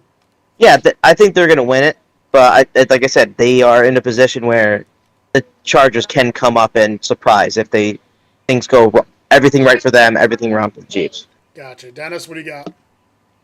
I think a real big deciding factor is how healthy the Chargers stay, because we've seen it to where they start with their full roster a couple of different times too, and then by week 4 they're searching and they're trying to trade and stuff like that. So honestly, I think if the Chargers stay healthy, they have a pretty good chance of challenging them. I really do, because I completely neglected to think about the fact that they have J.C. Jackson now too, and that secondary for the Chargers is a sleeper one. That's a solid secondary. They got the best And safety they in the league. and they don't have good receivers on the Chargers other than, I'm not gonna Well, lie to you, I no, pick hold on on. Kadarius, The but I do Chargers think have he's good wide solid. receivers. Williams gets in the end zone. Okay, He okay. does, dude. You see his numbers last year? Maybe one season. I One don't know, season. man. They paid him. Yeah, well, they'll pay just about anybody He goes, they'll pay just nowadays. about anybody. But Yeah, I don't know. I so I think the Chargers do have a good chance at challenging them. I really do. That Chargers team, I feel like, is a sleeper to really do some damage this year if they can stay healthy. The defense is solid, and that offense is crazy when healthy. well, yeah, and Mike Williams gets hurt a lot. Mike Williams has had a year where That's he's why I got, said when healthy. yeah, he's gotten in the end zone 10 times, 9 times, 5 times. So he gets in the end zone. Yeah, he's got to stay healthy. Yeah, Mike Williams is disgusting. But then again, the Chiefs don't have a good defense to go against Right. the Chargers offense either. So I don't know. I think it lines up decent for the Chargers if they can stay healthy, but I think that's a big if. And then, like you were saying with Chris Jones, he said he's definitely staying out until week 8 if they don't pay him, which is completely fucking random to me. Why you pick week 8? Like, oh, I can afford to miss out on 7.5 No, million, but I, I, extra I 11. think it's the amount you have to play in the year. I think I heard someone talking about it, or like with their bye week how it plays out, you have to play at least 12 games or some weird thing like that. So he can still have a weird up to week 8 and then still technically get all his money, and there's nothing wrong with the contract in the sense, It's weird. It's weird how that would work. It's just stupid, because at that point, just fucking suck it up, because you've got the money to just, unless you were stupid, but you've got the money to just eat it at that point. If you really feel like you are worth it, then just eat it and stand for it. You know what I mean? No, I get it, and In he my would opinion. definitely get money if he went into like out of this year. I'm not sure how much is on left is on his contract, or if it's just this year. But he has the money. He has the potential and the skill to get more money in the offseason next year if he doesn't play. But I'm not sure how that's going to look at his character of not playing for a team, even though he's technically on contract. I agree Yeah, with a but lot once of again, what I agree with a lot of what you guys have said. I've maintained the past, like this last season in particular, that the Chiefs, like, listen, the Chiefs are the favorite. Coaching your quarterback is literally half the battle. If you can't build a team around the coaching and the quarterback, then you shouldn't be a fucking general manager. They'll probably be middle of the pack defensively this year, but they have the best quarterback in the league. They have arguably one of the best offensive lines in the league. They're gonna be solid enough at the skilled positions for Mahomes to just dish it to fucking everyone. You have a touchdown. You have a touchdown. You have a touchdown. Travis Kelsey and all that shit. Like they're gonna still be ultra competitive.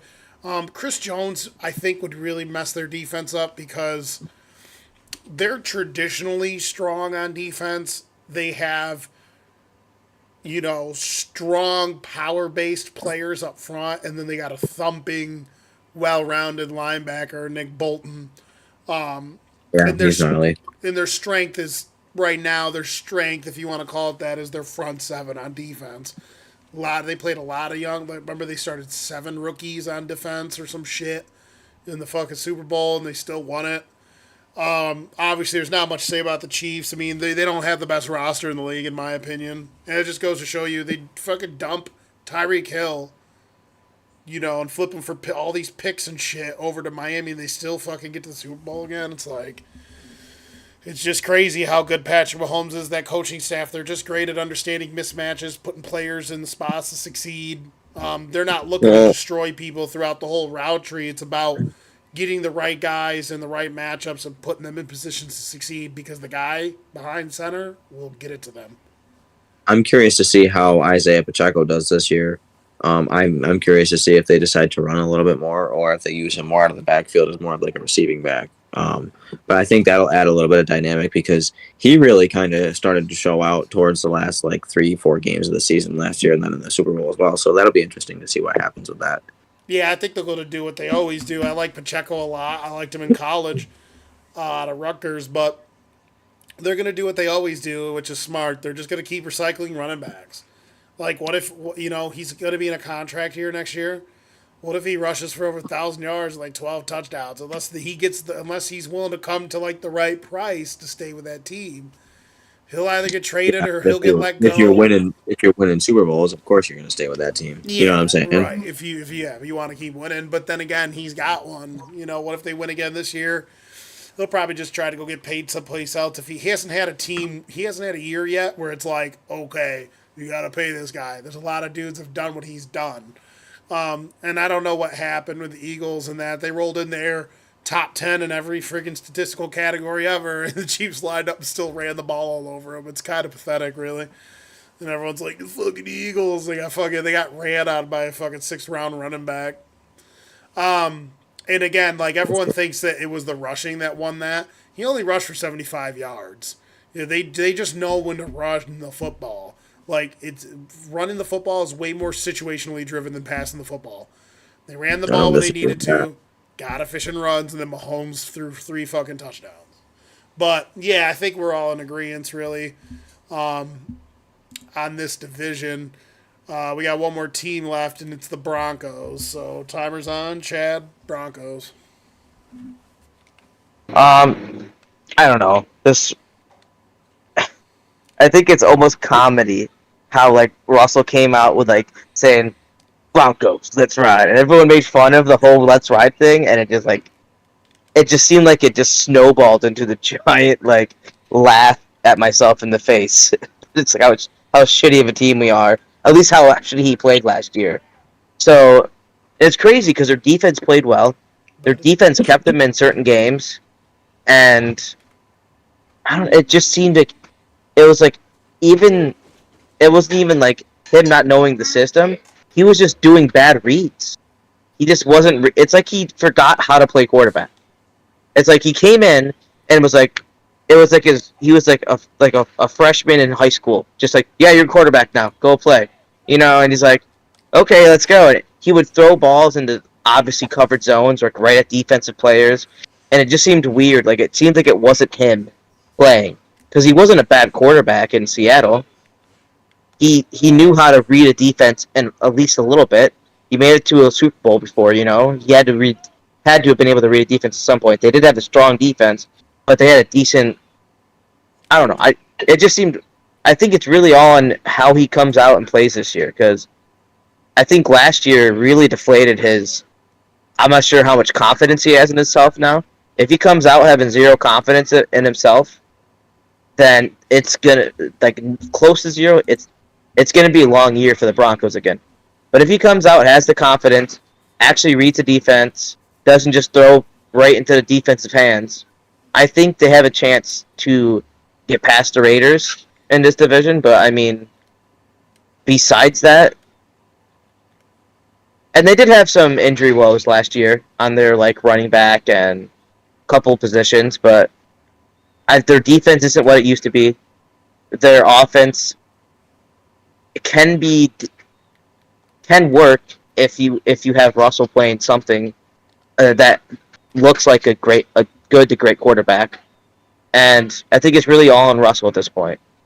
But their defense definitely has to make a step this year, and at least the coaching of it or something to make it a little bit like I said, they were strong last year, but it just seemed like they also didn't help Russell when he gave the ball away as much.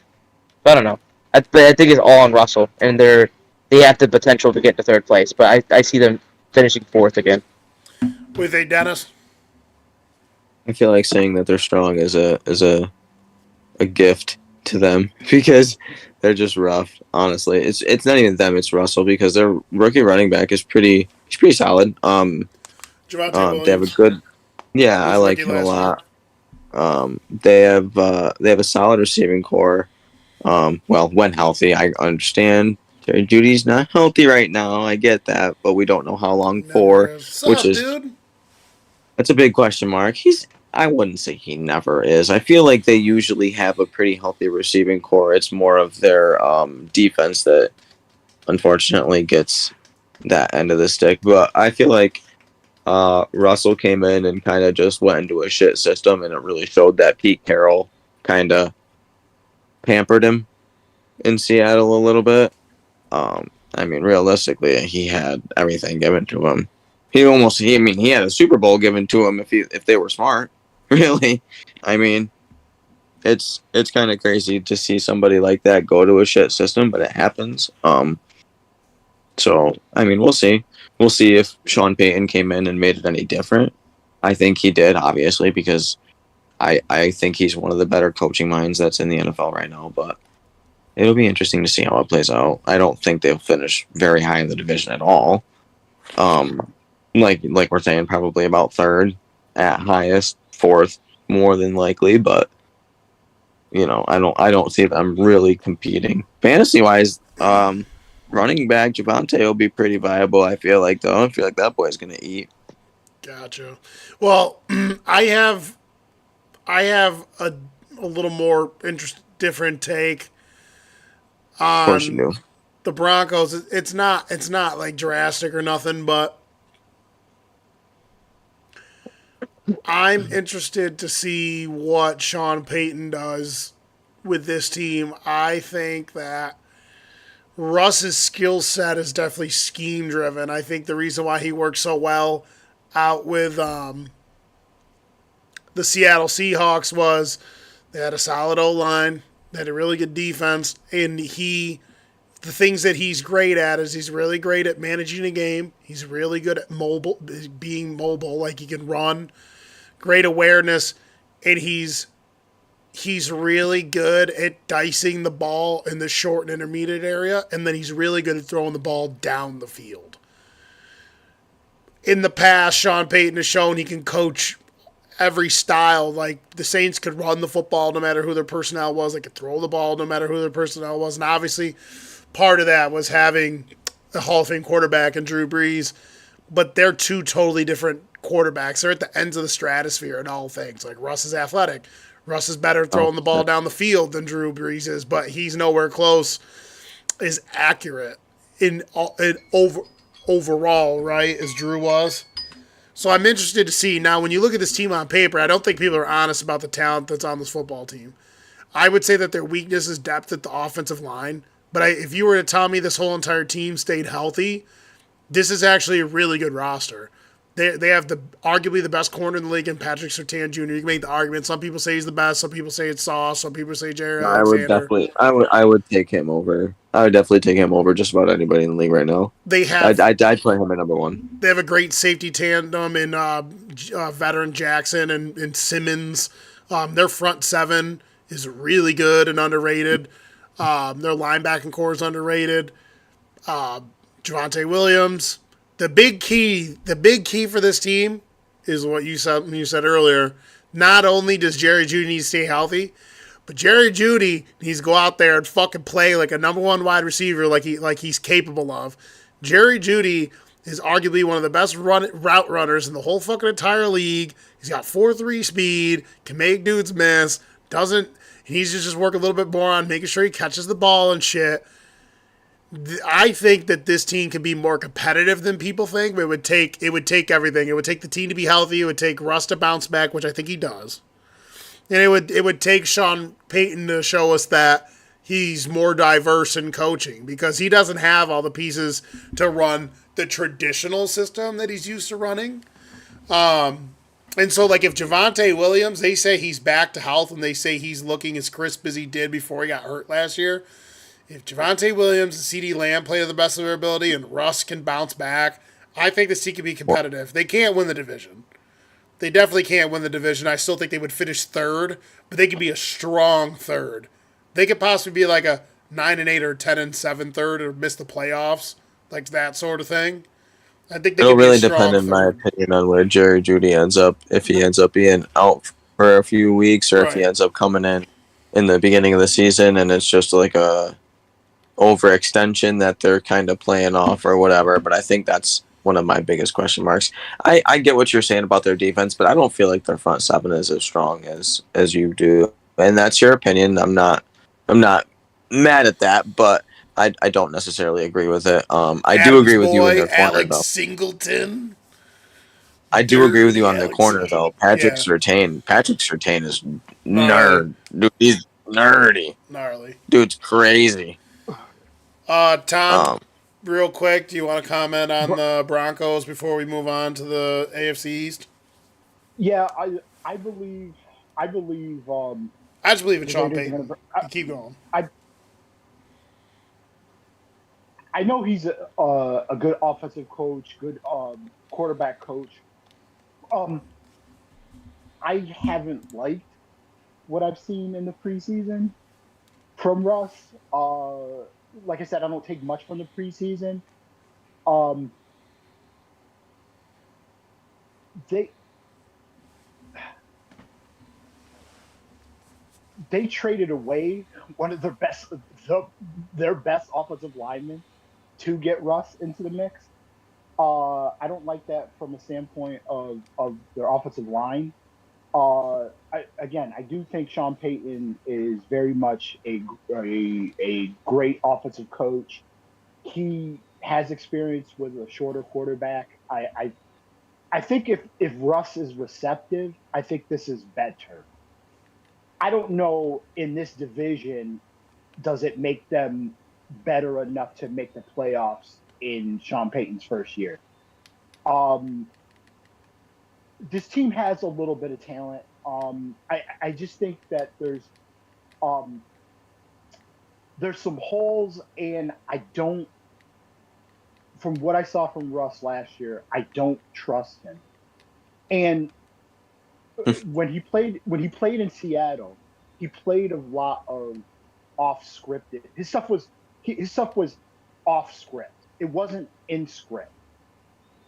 Rolling outside the pocket, moving around, using his feet, buying himself time, which allowed cornerbacks to chase wide receivers for long periods of time, which he was able to find those players. At one point, he played at an MVP level. I don't know if he even now is going to play MVP level-ish this coming year. Again, he's coming into a Sean Payton system, which is quarterback friendly.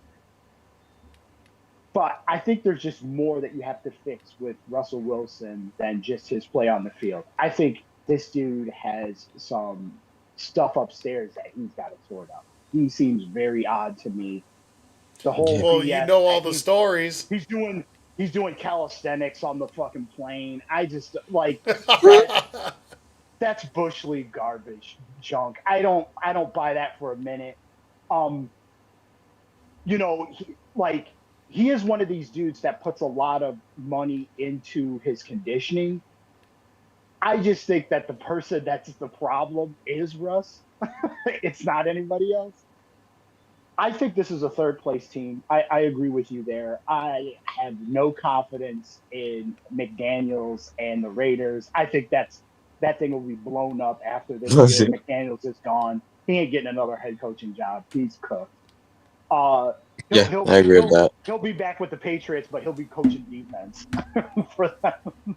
The way they run, you know, at least the Raiders aren't Matt Patricia. So, uh, uh, so, I just I don't. I think there's too many pieces with the LA Chargers. I think there's just too much with Kansas City.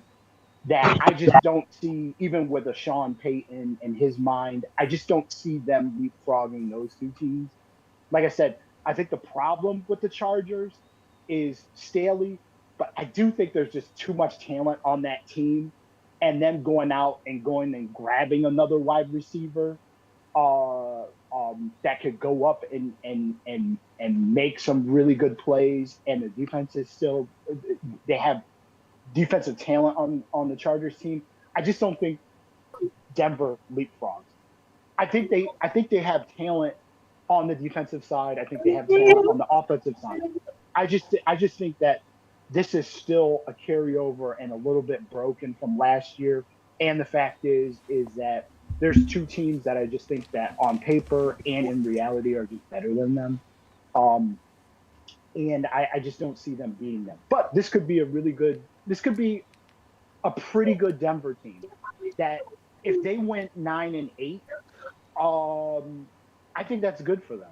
You know what I mean? Colty, shut the It fridge. doesn't mean that Russell Wilson is broken. It just means that hey, this is a reset after the Nathaniel Hackett year, and Russell Wilson just being just an out and out like maniac.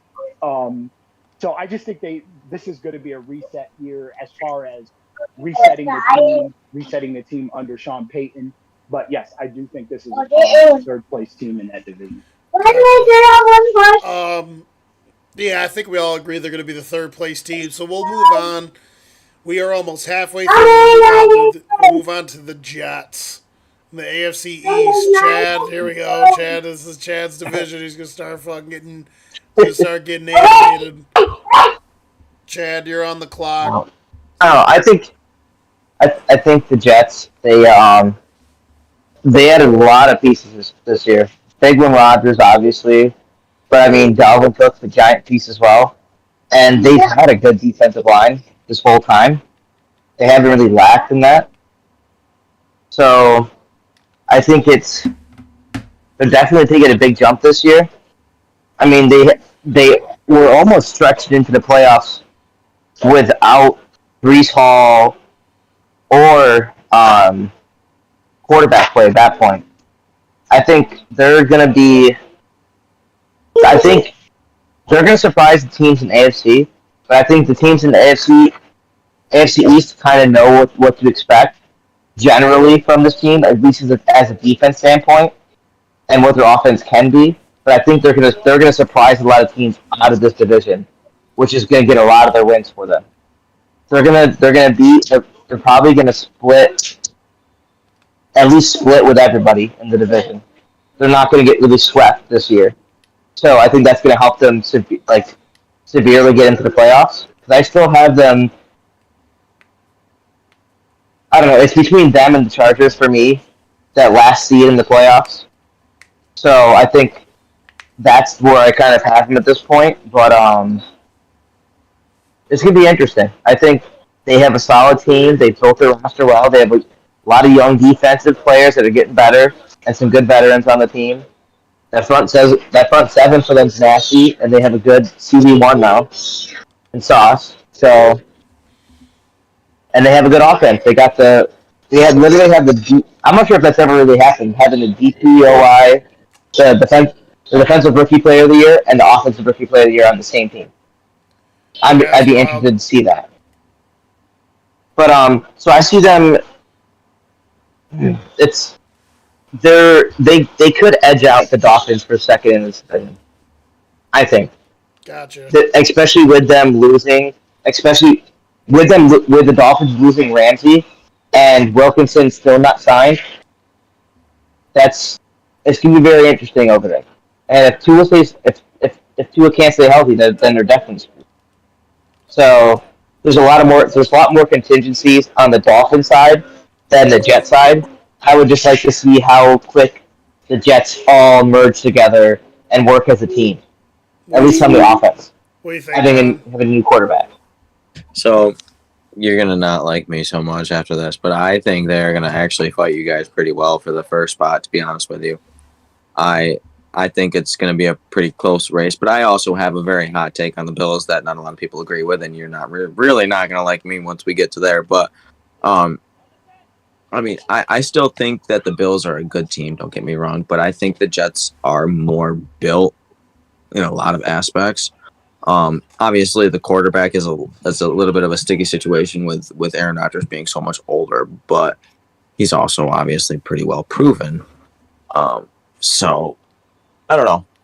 We'll see. It's very back and forth for me. So real quick, what do you think? What do you think that where do you think the Jets are going to go? I go number 2 or You number go one. number I'm two. very I'm number 2 fighting for number 1, if not number 1. I'm very back and forth here. What do you think, Tom? Jets? Good night, sweetie. I'm terribly concerned with this offensive line. If we're talking defensive agree. line, the defense can hold these teams to 14 points or under. It's a guarantee, and get turnovers on top of that from their secondary. I believe defensively, this is an elite team.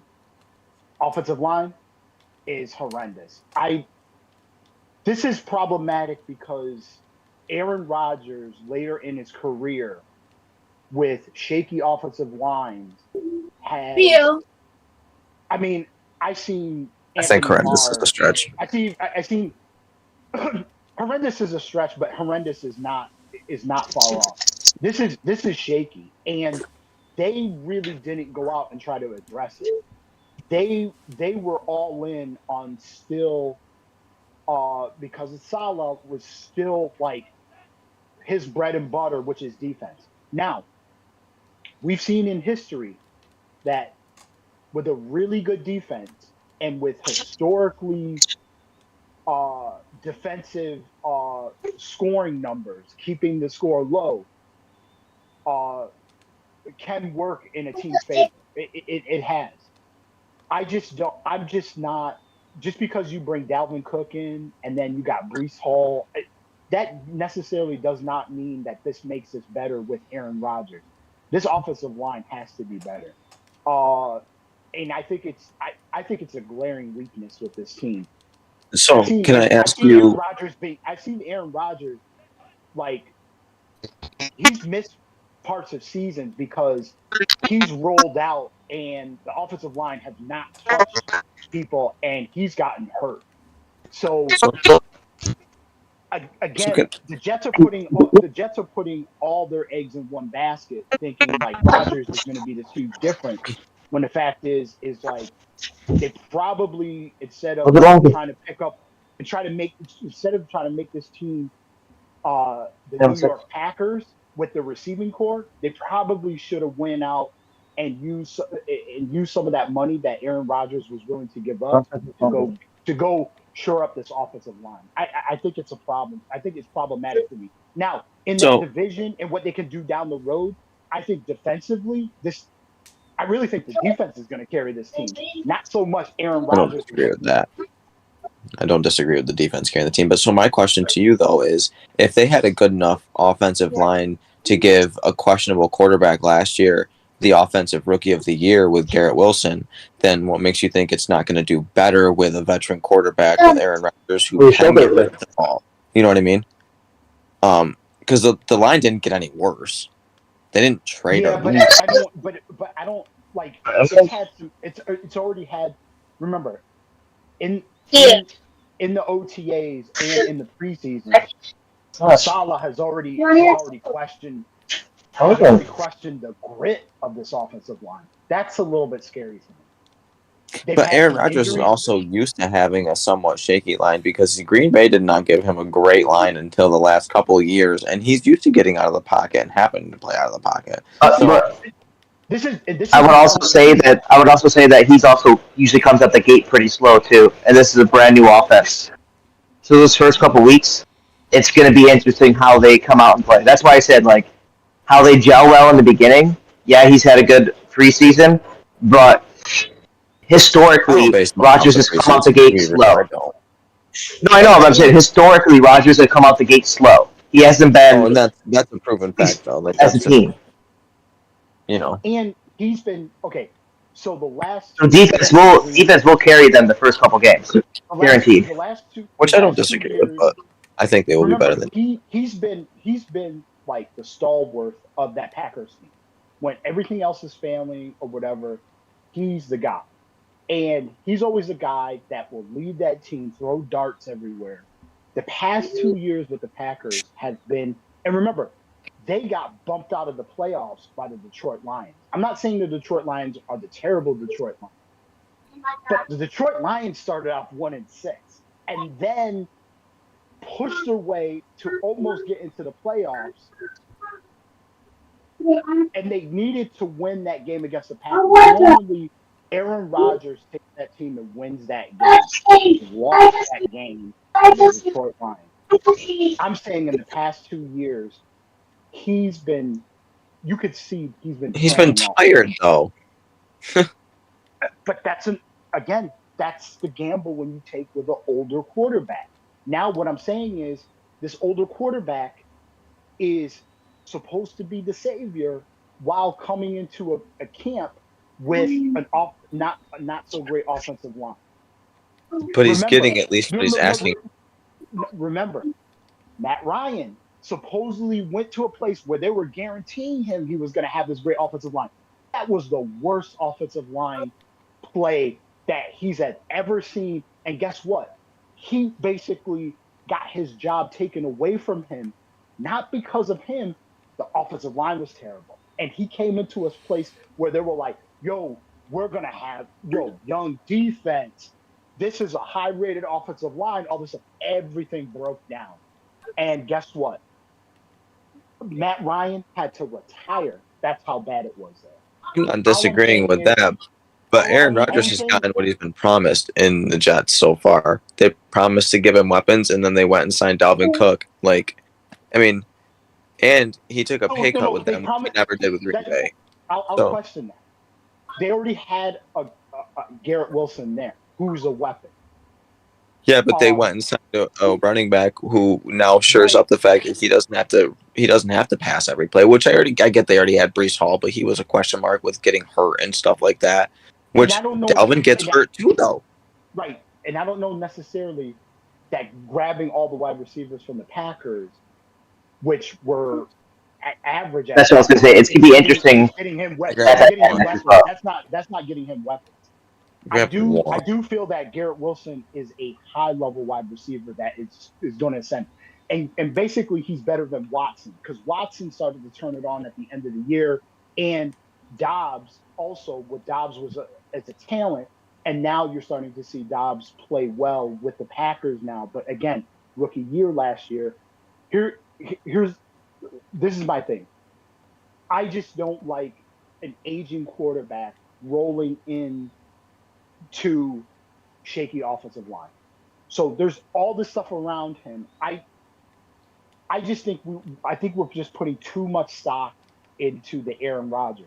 But Aaron Rodgers is on the other side of his. You're not even necessarily putting all the stock in Rodgers. It's that defense that is going to carry them.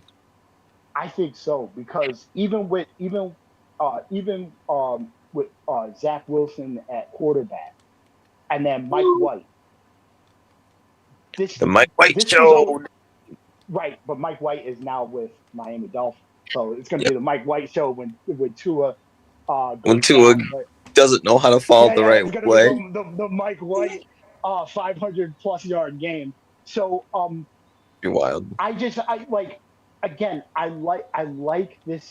like this team as far as defense. I mean, if we're really being honest, this is probably the premier defensive team in the league as far as what they can roll out on the defensive line with the talent that they can go there and then their secondary. I think this is in the league. I question, but in the AFC, I will give it the AFC. I say the league. I mean, put that defensive line against any other team. They just don't have. The 49ers? Team has that. I still take the Jets. With healthy, that 49ers defense is pretty disgusting. I'd say the 49ers, but no, they're definitely good. Really good. Like I said, I give them the AFC for sure. Because then you're talking about now you got an elite shutdown corner in Sauce Gardner. Now we're talking it's extending beyond the defensive line. San Francisco is good. I agree with that. But when you have an elite talent that can attack the wide receiver, not just run with them, attack them, uh, I believe, and remember, their defensive coach is now their head coach, which is still his hallmark is defense. I think they have the best rotation of a frontline defense that I've seen in a Well, while. yeah, and that's the thing is like I don't. So I'll start off with what I think about the Jets with saying that I don't think their starting defensive line is the best in the league. Their starting front seven's the best in the league, but Anton said the key word rotation. They're deep, like on the defensive line, interior, outside. Got a lot of young, good pass rushers that played well last year. I would say they're a little long in the tooth at linebacker. Mosley's getting up there in age, but he's still pretty good. But no, I agree. They're definitely going to lean on their defense. And I normally don't say that with teams because we know people fucking that love the fucking defense and love to lean on the defense and shit. But like teams, it's harder to play defense in today's league given how good teams have gotten at pass the ball, right? We don't see a lot of truly dominant defenses the way we used to. When we were younger, when teams used to run the ball more, it's easier to stop the run, easier to stop the pass. We used to see a lot of really good high-level defenses, not just their personnel, but what they actually do on the field, the advanced analytics and everything. As far as Aaron Rodgers goes, I agree with Ton about the offensive line. The offensive line's the weak part of this team, and it's not that they don't have good personnel. It's just a lot of them are like injured. I actually think and they don't got depth. If you look at the starting offensive line, it's not a bad offensive line, but Mekhi Becton has to show up and be the top 10 pick that he was touted to be. And he was already hurt. He was already hurt this year. So the area that I don't agree on with the Rodgers is if they can protect him, I think this group of wide receivers is way better than what he had out over in, he's got an elite number one. He's got a lot of really good role players that have come over with him from there, like Al Nazard, Randall Cobb. But here's the X factor is even if he doesn't get insane production, they have a weapon in McCole Harbin that's really going to help that group. Mm-hmm. And it's going to help spread everything out so that Garrett Wilson can do even more damage. Garrett Wilson's absolutely amazing. I personally think that this team, if everyone stays healthy on it, I think they could finish second, but I think it's going to kind of be a toss-up. I think they could finish second. I think they could finish third. It would take, if Miami and Buffalo stay healthy, it would take them both to be very, catastrophic because those teams are still better. I don't know. We'll see. This division is going to be a bloodbath. Let's be real. We don't got to fucking talk about the Patriots. They're going to fucking finish last. So we can fucking skip the Patriots because they fucking suck. But I agree with a lot of things that you guys are saying about these guys. I agree with a lot of stuff Dennis was saying, but I also agree with some of the stuff that Anton was saying. This offensive line, there's a good chance it's not going to be good. And as great as Aaron Rodgers is, I expect him to play really well this year. Those hits hurt a lot more at 39 and 40 than they do at 30, than they do at 28. Can I start off about the Bills, though? Who's next? I don't think the Bills are next. Let's see. Make them next. Miami? Make them next. Well, we're skipping the Patriots, so it's the Dolphins now. Chad, timer's on. Go for Dolphins.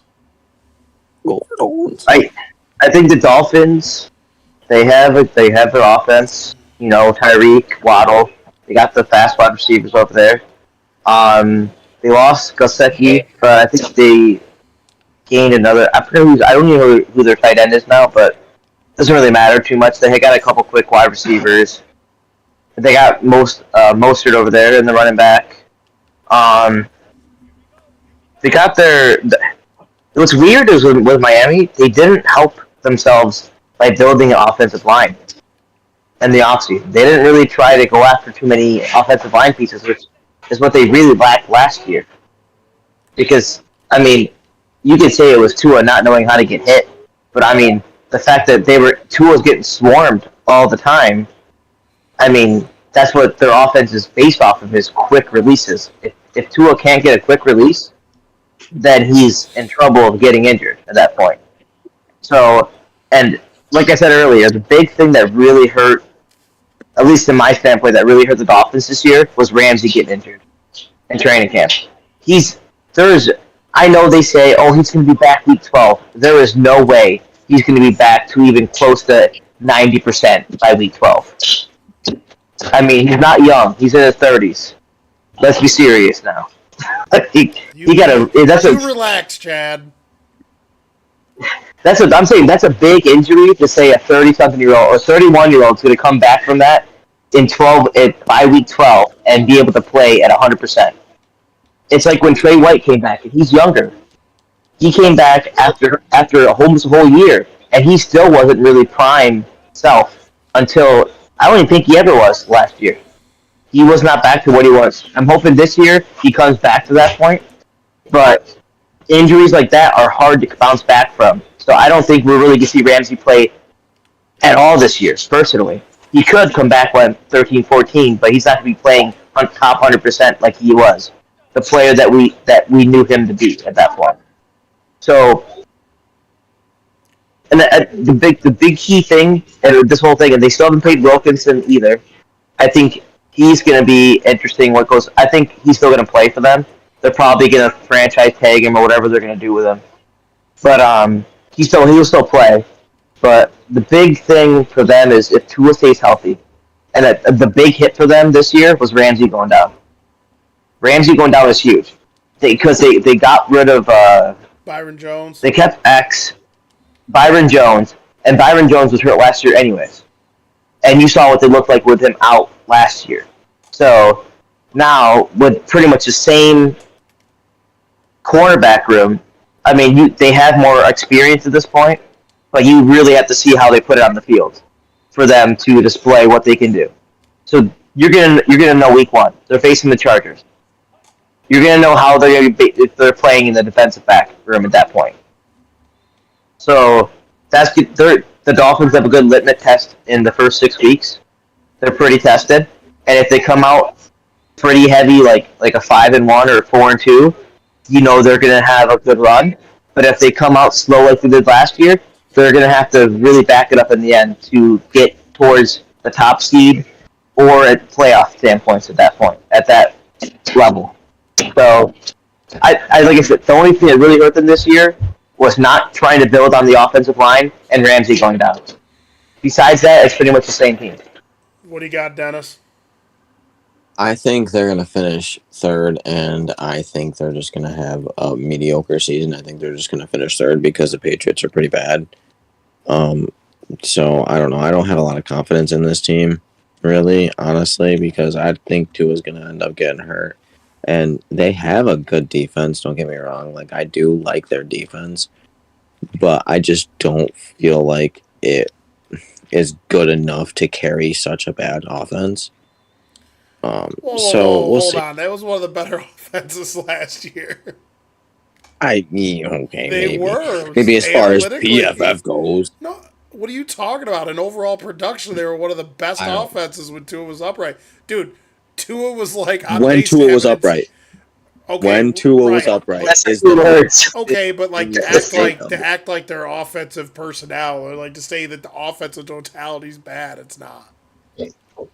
But Tua doesn't stay healthy enough. It's all down to the I understand that, but it's still the offensive person. The offensive personnel is dynamic.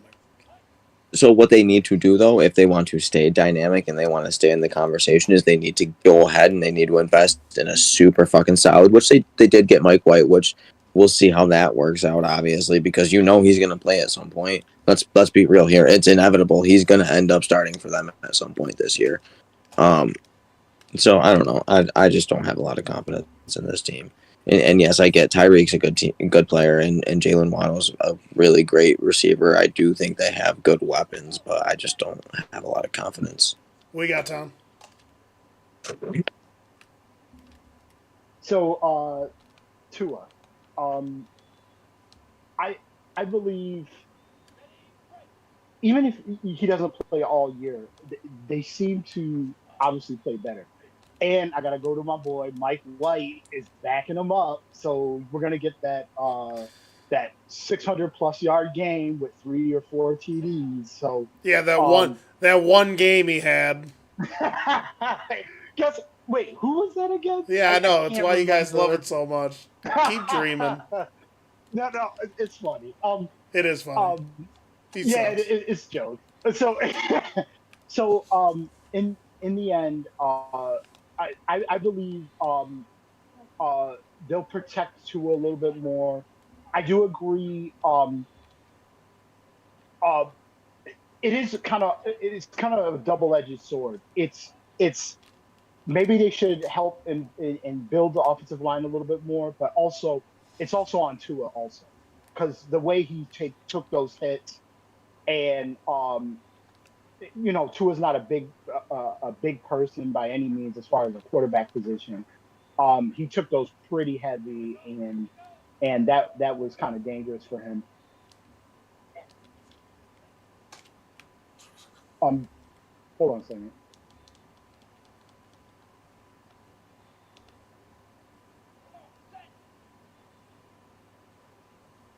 Okay, so I like what they added on defense. Obviously, um, what they this is why they did not go for Dalvin Cook. They they basically signed all of their running backs, and they signed all of their running backs for way more than reasonable deals. It made sense. They've got a four running back room. They got still kept Moster. They still kept that core at running back, and they're going to get that committee. I think McDaniel there runs a really good scheme where he puts all these guys in good position. I think so. I believe I believe offensively they're still going to be good with Tua. Um, you can if Tua does go down, I think you can manage with Mike White in what he does. I think McDaniel can Games. manage that, and I believe that they improved their defense also. Um, I It's hard for me not to make this team one or two in the division. This is the top three teams are going to be a slobber knocker. I Yeah. really can't figure out these three teams: Buffalo, It's gonna Jets, be a mix and of. It's gonna be a yeah, three game. It's gonna be a 3 game like slide for any of all these first teams one, could two, be three. one, two. Any of these teams could be one, two, or three. Based on personnel, all these like Buffalo, Jets, Miami, super talented. And if you throw these teams, any one of these teams in any other division, they could easily, you could be saying, could be up for number one in any division in this league. I think all these teams have supreme talent on their roster, and any of these teams could put it together and really win any division in both conferences. Um, it's tough. I don't know really where to slot Miami and the Jets or the Bills, but I do know all three of these teams are are going to be are going to be fighting for that top position. I really like I said, like you're saying, the Patriots they're a foregone conclusion. I don't think they added anything that is going to help them. I think the only thing that helps them uh, is getting their offensive coordinator back and not putting a defensive coordinator running their offense. But I think that's the best thing that they got. There's huge super deficiencies with the Patriots, but I think Miami is even from Flores is well built. The I think the only problem with Flores, he just didn't believe in Tua. Tua wasn't kind of his guy, and McDaniel has made Tua his guy, and he has been exceptional under McDaniel. Tua. So with the weapons they have and the defense where they upgraded, I even with Ramsey not coming back until close to like week 6, I'm Oh, this is a it's week very 12 plus, Tom. It's week okay 12 plus. Chad, okay so pump your they brakes. okay so I still think this team is talented on both sides of the football. I really do. I don't really know where to slot them. It's just maybe maybe we do get to week 12 and then we start figuring out these teams, but these teams are really going to be at the forefront of this division. I It's going to be tough. Maybe the Buffalo weather plays a role later in the season. Who knows? That probably might be the advantage to Buffalo and maybe the Jets as far as it comes to Miami. But this is clearly a really good roster, a really talented roster that they've built. So I really do like Miami. So I was telling Chad when we first started, I have to do my parlay where I pick who's going to be the division winner and like the winner of each division. And I was telling Chad that where it's sitting, if I bet $100 and I get them all right, it's 37K. Uh, And this division is the one is this one in the NFC South are the two divisions that I'm struggling to make my mind up about as we get down to this final week here. Miami's an interesting team. So, like, let's just say, like, right, we don't know what's going to happen. Who knows? Tua fucking might go out there and fucking start punching people in the fucking teeth and shit and staying upright. Like, we don't know. Probably not, but we don't know. He might get lucky because there's luck involved. He might go the whole season and not get trashed too bad, you know? So let's just say they're healthy. Jalen, what is it? What's his name there? The corner. Jalen Ramsey, he's hurt for the whole season, essentially. Pretty much. 12 weeks plus. mhm. So I still love the defense of this football team. Their front seven's gnarly. They have David Long Jr., a veteran that's played well for them, and Jerome Baker for a long time. So their linebacker core is stout. Their front seven as a whole, they have who's the defensive? Well, he's a defensive tackle there. Was it Christian Wilkerson? Wilkinson, yeah. Yeah, Wilkinson's Okay. gnarly. Their edge rushers, Bradley Chubb, Jalen Phillips. Like this team's got depth in the front seven. And their corners are still solid. They got Xavier Howard, and I love their safeties, Javon Holland, and God, I can't ever forget the other guy's name. It's strong safety, but this defense is still going to be really good, right? Then on offense, if Tua stays upright. Tua is one of the most accurate quarterbacks in the league, one of the best quarterbacks when it comes to ball placement and anticipatory throwing. Just really good at reading the field and putting the ball in where only his guys can get it. They're not that great at running back. I think what would make them interesting is if they could get the right deal for like a Taylor. If they could make a right deal for Taylor in that offensive system, it's similar to he's from the Shanahan tree, McDonald. Like that would really boost that offense. The area that's But worrisome for me I is the offensive line because, like on paper, they got good players. They have one of the best left tackles in the league. He's injured. I don't know how long he's injured. I know he's dinged up. They have a good center. And what's his name? Connor. He used to play for the Cowboys. Who's the dude who used to play for the Cowboys, Dennis? Play guard for you Connor guys. McGovern No, Connor. used to play what center? Played left guard for you guys. He plays center for Miami now. He signed a contract with them. I mean, it's probably Connor Connor Williams. McGovern. Connor Williams. It's Connor Williams. Um, they have a good right tackle and Hunt. Right tackle's kind of iffy. Left guard's kind of iffy. Injuries to left tackle and Teron Armstead. The whole Tua getting hit thing. That's the thing that scares me about this football team, and it's probably why I'm not going to pick them in my parlay. I'm not going to be like wicked cynical or whatever about it. But that's the part of the team for me is that their offensive line is shaky to me, and it's going to be the difference between getting the first seed for them. I feel like if everyone stayed healthy, this team could possibly be could possibly win the division. But I think they're going to be either second or third. You were gonna say something, Tom?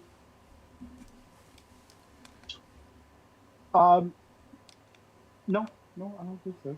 All right. Well, then we'll finish up. We're at 2 hours and Oh no, 15. oh no, I was gonna say something. Um, they didn't move on Dalvin Cook, and that was Dalvin Cook's actual destination. Um, they were very comfortable with keeping the guys that they had because they really liked them, especially they liked Moster.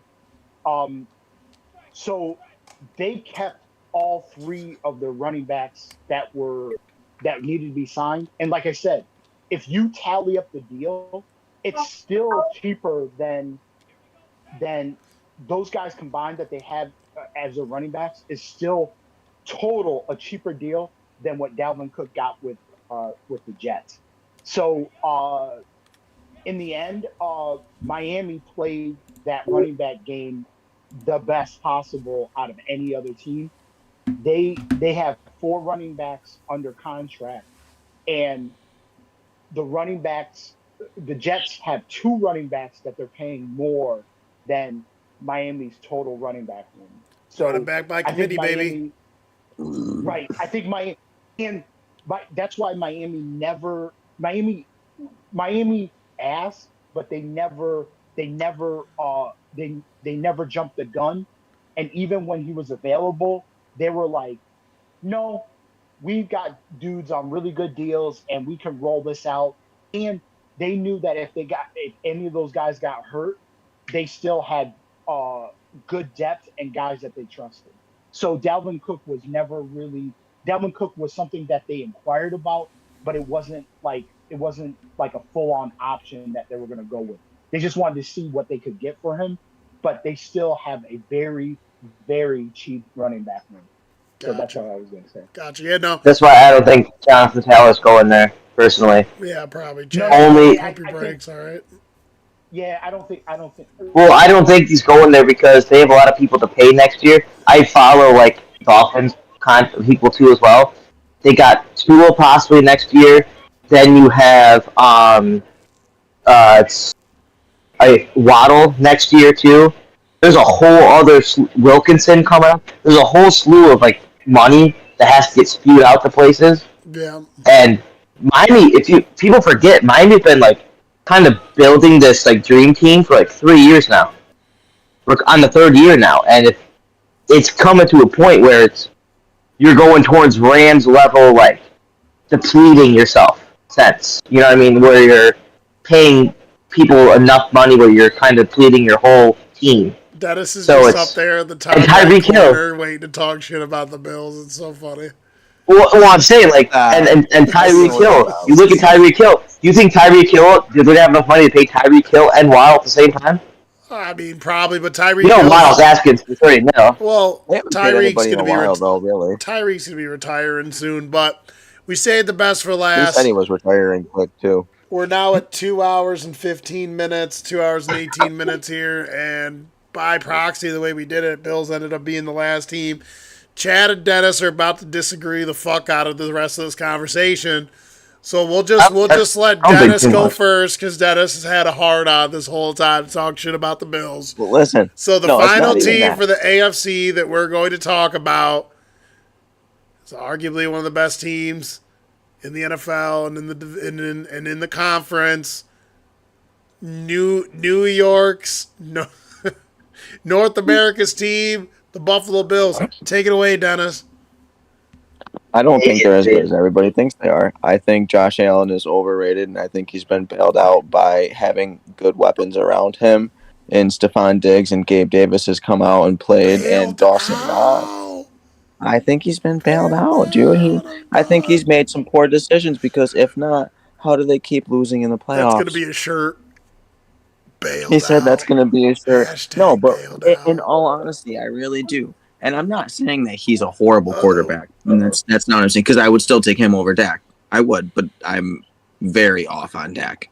So I guess that's not saying much either. So I apologize in that aspect. But I do think he's talented and whatnot, but I just don't think that he's this god that they seem to make him out to be in Buffalo. Like, They seem to make it out like he's like he freaking walks on water and shit in Buffalo, and it's like, okay, pump the brakes a little bit. He's okay, but he gets bailed out a lot, and they don't really They have haven't had a quarterback since Kelly. they don't really have a running back. So They don't. it doesn't matter. Allen. What do you mean it doesn't matter? It super They matters. still run the football well. I wouldn't say well. They run it. They run it okay. You guys run the all football. talking shit about We average 5 yards a and then you're carry, like, almost. Okay. oh, running backs. It's like, come on. You're telling me you wouldn't rather have Pollard than any one of the running backs in that room with his production? I don't think you need to pay a running back, so it's like, it doesn't I don't matter necessarily to me. think we overpaid for Pollard. No, We I'm just did pay saying in over. general. No, but I do think it's an important piece to have, and I just don't think they have it. And I disagree with Josh Allen being the great piece. Their defense is very solid. I will say that. I do really enjoy watching their defense play, but I don't think their offense is. I don't know. I don't think their offense is gonna really gel in the next couple of years, especially because I feel like Allen's just gonna start going downhill more and more. I don't know, and it's a weird outlook that not a lot of people have. I get that, but I just don't have the faith in Allen. Almost not the same way that I don't have the faith in Dak, because Dak's interceptions. I don't know. I feel like Allen has made some pretty poor decisions, just football smarts wise and stuff like that. That has made me question things. So I don't know. Like I said, you don't have to agree, but all I know is last year the Bills averaged 5.2 yards a carry. No. They And averaged that's fine and dandy. 5.2 yards. That was third in the NFL. But who was running the ball for them? Josh Allen ran the don't ball matter. most of the time for them. It does matter, Dude, because the if your Giants, quarterback's the listen, one that's the taking the Giants- helm, The Giants have Saquon Barkley, and they only average 4.8. Raiders had the second coming to Jesus Christ. That I'd take loves that out Josh of a Jacobs, running back. 4.8, but that's as a team. So how much is it really pushing the envelope and rushing? I think it depends on who's running the ball, because a lot of the rushing production in Buffalo came out of Josh Allen, I feel like, over but their it's running still back. effective though. Not if he keeps getting hit. Okay, but everyone says that. Well, But hold here's on, the thing. everyone says that about Josh Allen. And- But we're how many years in the league, and the dude's never getting hurt. He's still running everyone's lives. And you know what's funny? You know what I'm saying? He's I 10th. agree with you on that. But he might be the outlier. Even Cam Newton got think beat he up gets- in his career. I think he gets too much credit for having a ridiculously strong arm and not as much accuracy, because I think he gets bailed out a lot. He does have a cannon. I'll give him that. He has a ridiculous he definitely arm, has to but be I more feel like accurate. He I had one feel year like where he he gets was bailed out. super accurate. In the last 2 seasons, his accuracy dipped a little bit. So there you go. There it is. That's my. All right, Chad, fucking give him your retort, dude. Look at you, you're all decked out. The only thing you need is a Bills tattoo. No. Go for it. Well, I think with Allen, and like in the first couple of years he was running, there was a lot of planned runs for him a lot, and now it's just. So, okay, I'll go for Bills in general. What worries me this year for the Bills, which I didn't like what I saw in the preseason. Even I know preseason's shit, but I didn't like how the run defense looked. Because, and I state that only because this year, the Bills, the teams that they're facing, if they don't have a decent average to above average run defense, they're going to get screwed. It's going to be tough to win games. They're going to have to ball out on the offense to win Which the is game. wild, because on paper I mean- they do have a super solid defensive front. I mean, they do, but for some reason, like, at least what I've seen so far, and it might be like them just trying to really get after the quarterback in the preseason. Who knows? It just seems like they're over pursuing at this point. And technically, it's a new defensive coordinator, no longer Leslie Frazier. You're throwing Sean McDermott back in that role with head coach. So I think it's interesting to see how much they were over pursuing and keeping lanes open, so the running back does one cutback and he's gone, type of thing. That's what I didn't like what I saw. And if we don't clean that up, we're going to be in trouble, because you face the Jets twice a year. You're going to be facing the Bengals again. I mean, and then you go up against the Eagles and like even a team like Oakland. Las Vegas Raiders. If you can't stop the run, and they do have Devontae Adams, you have to focus on that. You can't just focus on the run only. You know what I mean? If you open up a swing and leaving a lane for him, he's gonna book it and get 60 yards. That's what I'm saying. Like at this point, like that's what I'm worried about most. No. What I'm saying for the Bills, like their run defense, if that's what made us lose against you in the playoffs. What are you talking about? Our run defense was shit. Listen, I love you, but you're always gonna lose the Bengals in the playoffs. Like, what are you talking about? Okay. Joe Mixon was getting 6 to 7 yards a carry. Okay, that's what made us lose that game. Don't say that wasn't the big aspect of what made us lose that game. Joe Mixon out here slapping old ladies, just fucking. Well, that's what. Just keep his guns in a cabinet somewhere that he can't get into. Allegedly.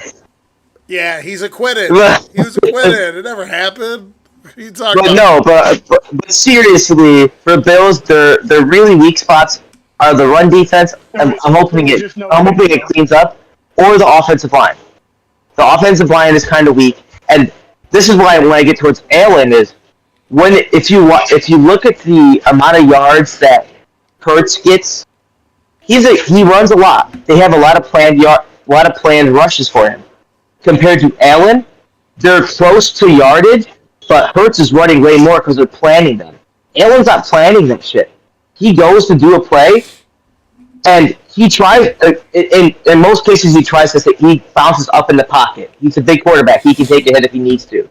But the offensive line has been almost failing him, where like he has to bounce out and make that run.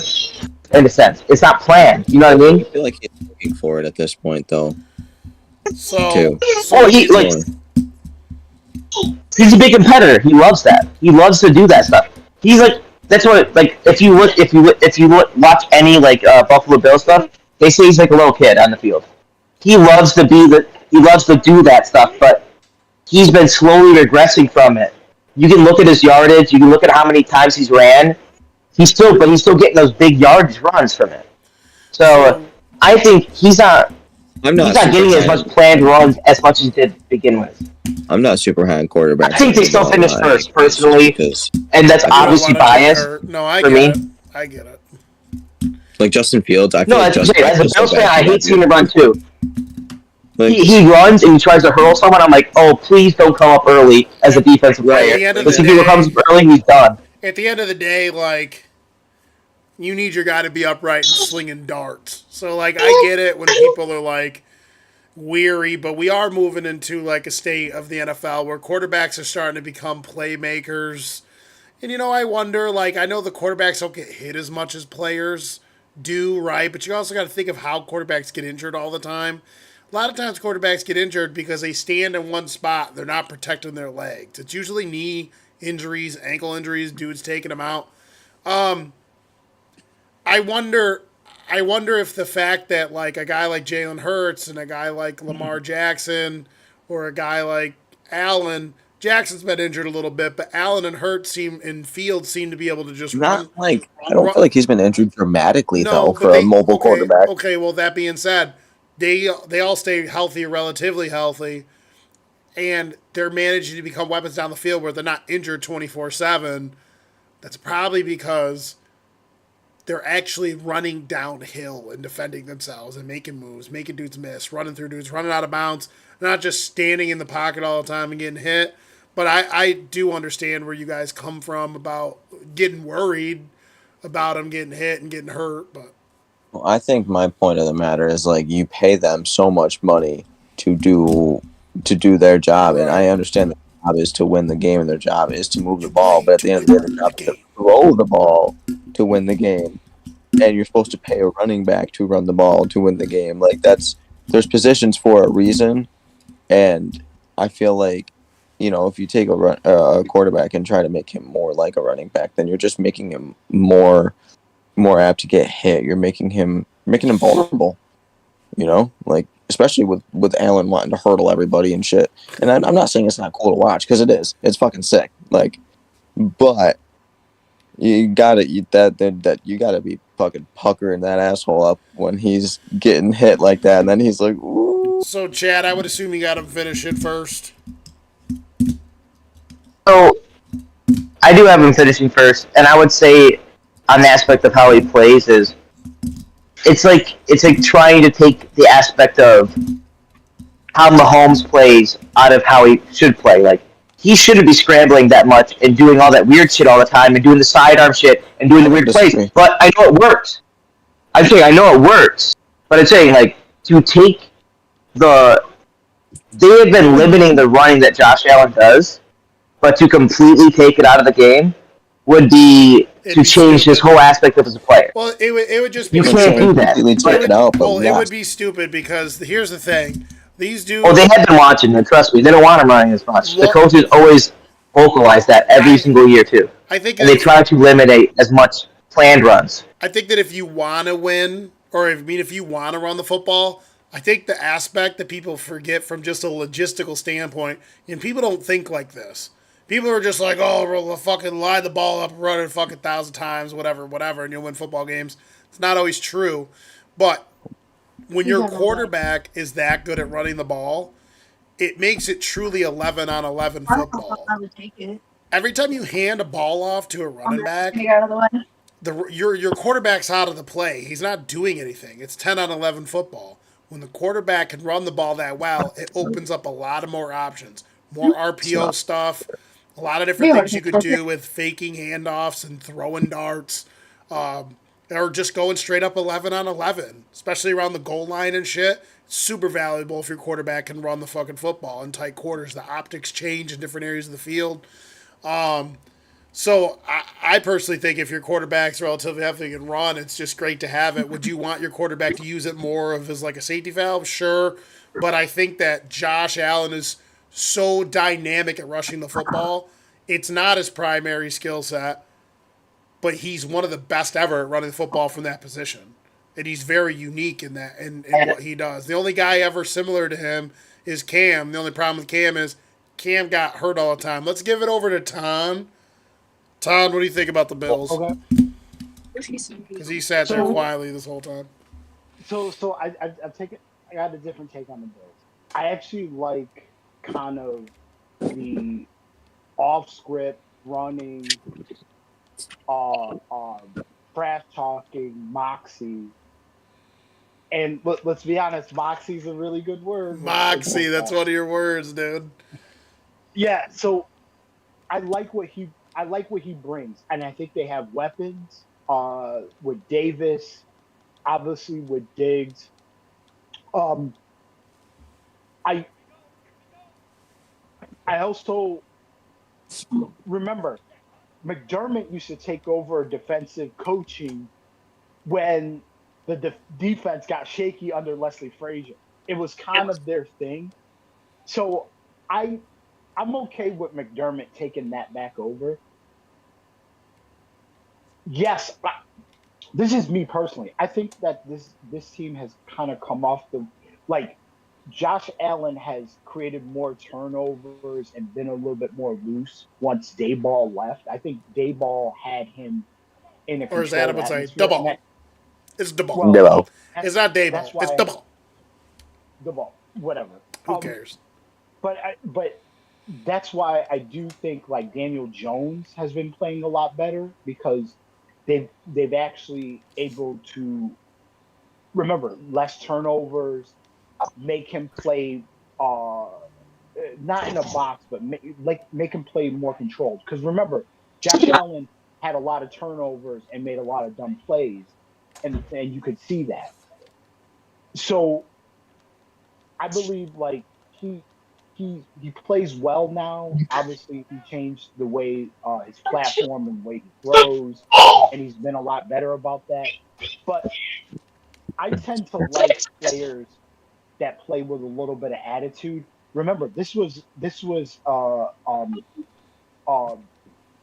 Rivers with the Chargers.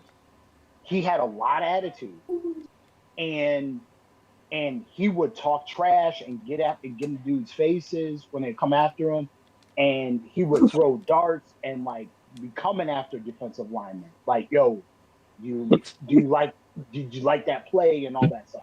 I like that kind of aspect because I think it raises the bar of that quarterback that he has to make plays.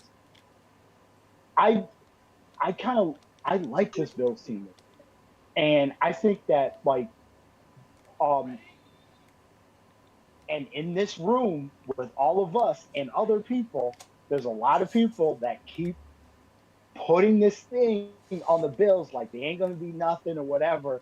And the fact is that the Bills have now, once the Patriots and once Tom Brady has moved on, guess who's the premier team in this division? It's the Bills. I think it's a lot of sour grapes by a lot of people in our group of friends and people that we talk to that always want to shit on the Bills. This is going to be me. I could see the Bills taking this division and making a serious run in the playoffs. I I still like the Bills in this division. I think they have really a good secondary. I think even though the pieces that they lost on the defensive side, which is linebacker, which if we're going to be honest, Edmonds as the middle linebacker, I think the Bears overpaid. I think the Bears are going to pay for that uh, ultimately in the end. But yeah, I'm giving a little sour grapes to the Bears in my division, but I believe that this team still has talent on the defensive side of the ball. I don't think it's a terrible loss. I do like Leslie Frazier. He's an old school Tony Dungy tree, which is that's so weird. But Mike Tomlin, Leslie Frazier, it's a Tony Dungy tree. They run a really good defense, but this is not uncommon where McDermott used to take the controls of the defense from Leslie Frazier within all the seasons. So McDermott running the defense is not a problem for me. Uh, I really think that they still have good skill players on the offensive end. Um, uh, the offensive line is good. And I think it's better when Allen does some off script stuff. He's big enough. He'll run over safeties. He'll do that stuff. Yeah, in this period without Dayball, he'll create some more turnovers. But again, I like the attitude that comes from the quarterback. I think this team is run, and they look to the quarterback on this team to make plays. And guess what? This dude can make plays. He went toe to toe with Kansas City. He's gone toe to toe with every team that he plays and puts pressure on the other teams because he can go out there and throw darts and throw touchdowns in the back of the end zone. Um, Again, I would never be surprised if this team won the division, even if this team ran away with this division. I don't think they will because this division is very tough. But the fact is Josh Allen has done something that no other quarterback has done. Where he started and where he finished, being a not so accurate quarterback with a throwing arm and working on it, he's made the biggest leap that I've seen ever since I've been alive as a quarterback, Yeah, me too. becoming an elite quarterback. I don't think those skills just drop off the cliff. He is an excellent quarterback. I think this team is going to be fine. I think this is the opposite of what I've said about other coaches in this league. I think this team has an excellent coach uh, running it. I think he backs his players, and his players go hard go hard for McDermott. I think this team is totally fine, and I don't. I see this team as 11, 12, maybe even 13 win team. This is easily. They still have the personnel to do it. I actually still like this team, and I believe in them. And let's be honest, all there's two other teams that are really good in this division. But guess who they're still chasing? They're still chasing the Bills. I think this is I still think this is a Bills division to lose. All right. Me personally. So, um, I'll. Okay, so I'm kind of like more in the middle on this whole entire thing. So, I definitely I agree with a lot of what Ton says. You look at this team overall. Well, first and foremost, I want to touch on something Anton was saying about the circles we talk about football with. All I gotta ask people is that we know we chop it up with, like, what the fuck is your football team doing? Like, in our chat, everyone likes to talk shit about the Bills, and I know so many people like to talk shit about the Bills, and I ask them who their team is, and their team's not as good as the Bills. Their team isn't winning playoff games. Their team isn't going to the AFC Championship. It's like, how can you talk shit all the time about a team that loses to Joe Burrow and the Bengals and Patrick Mahomes and the Chiefs every single year? And, well, with the Chiefs more so, it's super competitive, right? We like to talk in the chat about Super Bowl bust, all this bullshit. Well, it's like we need to hold other teams to that fucking standard too, because everyone likes who they like and they fucking hate who they hate. It's like, well, we can start talking shit about the Eagles having the best roster in the league and not fucking winning Super Bowls. Like, everyone sucks so much Eagles cock. And the Eagles ain't fucking winning any Super Bowls with Jalen Hurts right now. Yeah, they got to one. But they didn't fucking finish. They didn't win it. This is just a side note for me saying in our group of people that we talk about football. I think there's two teams that always seem to be on the chopping block, which seems to be the Bills and seems to be Dallas. And let's be honest. Partial note, Bengals. Yeah, Bengals now too. Right. These are very good teams. So you're putting very good teams on the chopping block and nitpicking on these teams. But these teams have quality players. They're loaded rosters, and I think it's just in a sense there's jealousy because there's elite players on each one of these teams, on both sides of the football, and I just think that like we tend to put these teams on the chopping block, but it's like, okay, what are you really chopping? You're chopping talent? Are you chopping ability? Are you chopping actually record? Because once you turn these teams around, these are playoff teams.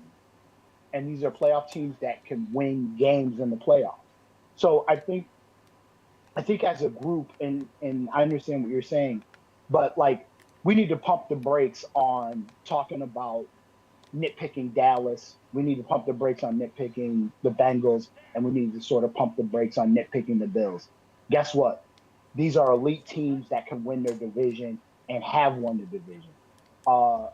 Some of the people that are talking are like, and I'm not pointing fingers at anybody, but as someone like, I like Minnesota, but I'm like, okay, why do we keep chopping these teams that are actually really good teams and actually have elite talent on their teams? I find that to be a little bit problematic. I think we're going at, like, if we're going after Tampa Bay, or we're going after the Saints, or we're going after the Raiders, okay, I can't argue that stuff. But if we're going after elite teams,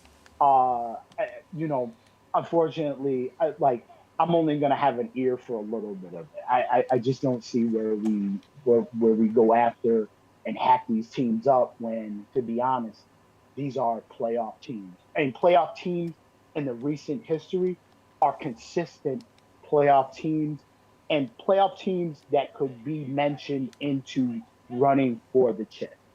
I find that to be problematic in some type of way. Me personally. Last thing I'll say is, last year the Bills were missing 2 starting safeties, a starting corner for most of the year, and you're starting rookies, like a 5th year or a 5th or 6th round pick, like corner, and a 1st round pick corner. You're starting all rookies and 2nd year, like people in the secondary, and then you have Von Miller out for about half the year or so, and we still finished top 3. I think it was second, top 2, number 2 in the defensive for the whole NFL, and then on top of that, our offense was like number 3, so like top, like within top 3. So with our defense fully healthy coming back, and then we actually added on our defense this year with a nice linebacker I think. So, and actually with Puna Ford, which he's I think he's going to help our run game a little bit defense wise. I with all that going for us at this point, and then you add Kincaid on the offense, it's like we didn't really lose anybody. I mean, yeah, we lost. I think middle linebacker is going to be something we kind of overlook as a Bills fan, saying, "Oh, we didn't need him." I think I loved Tremaine Edmonds. I liked him.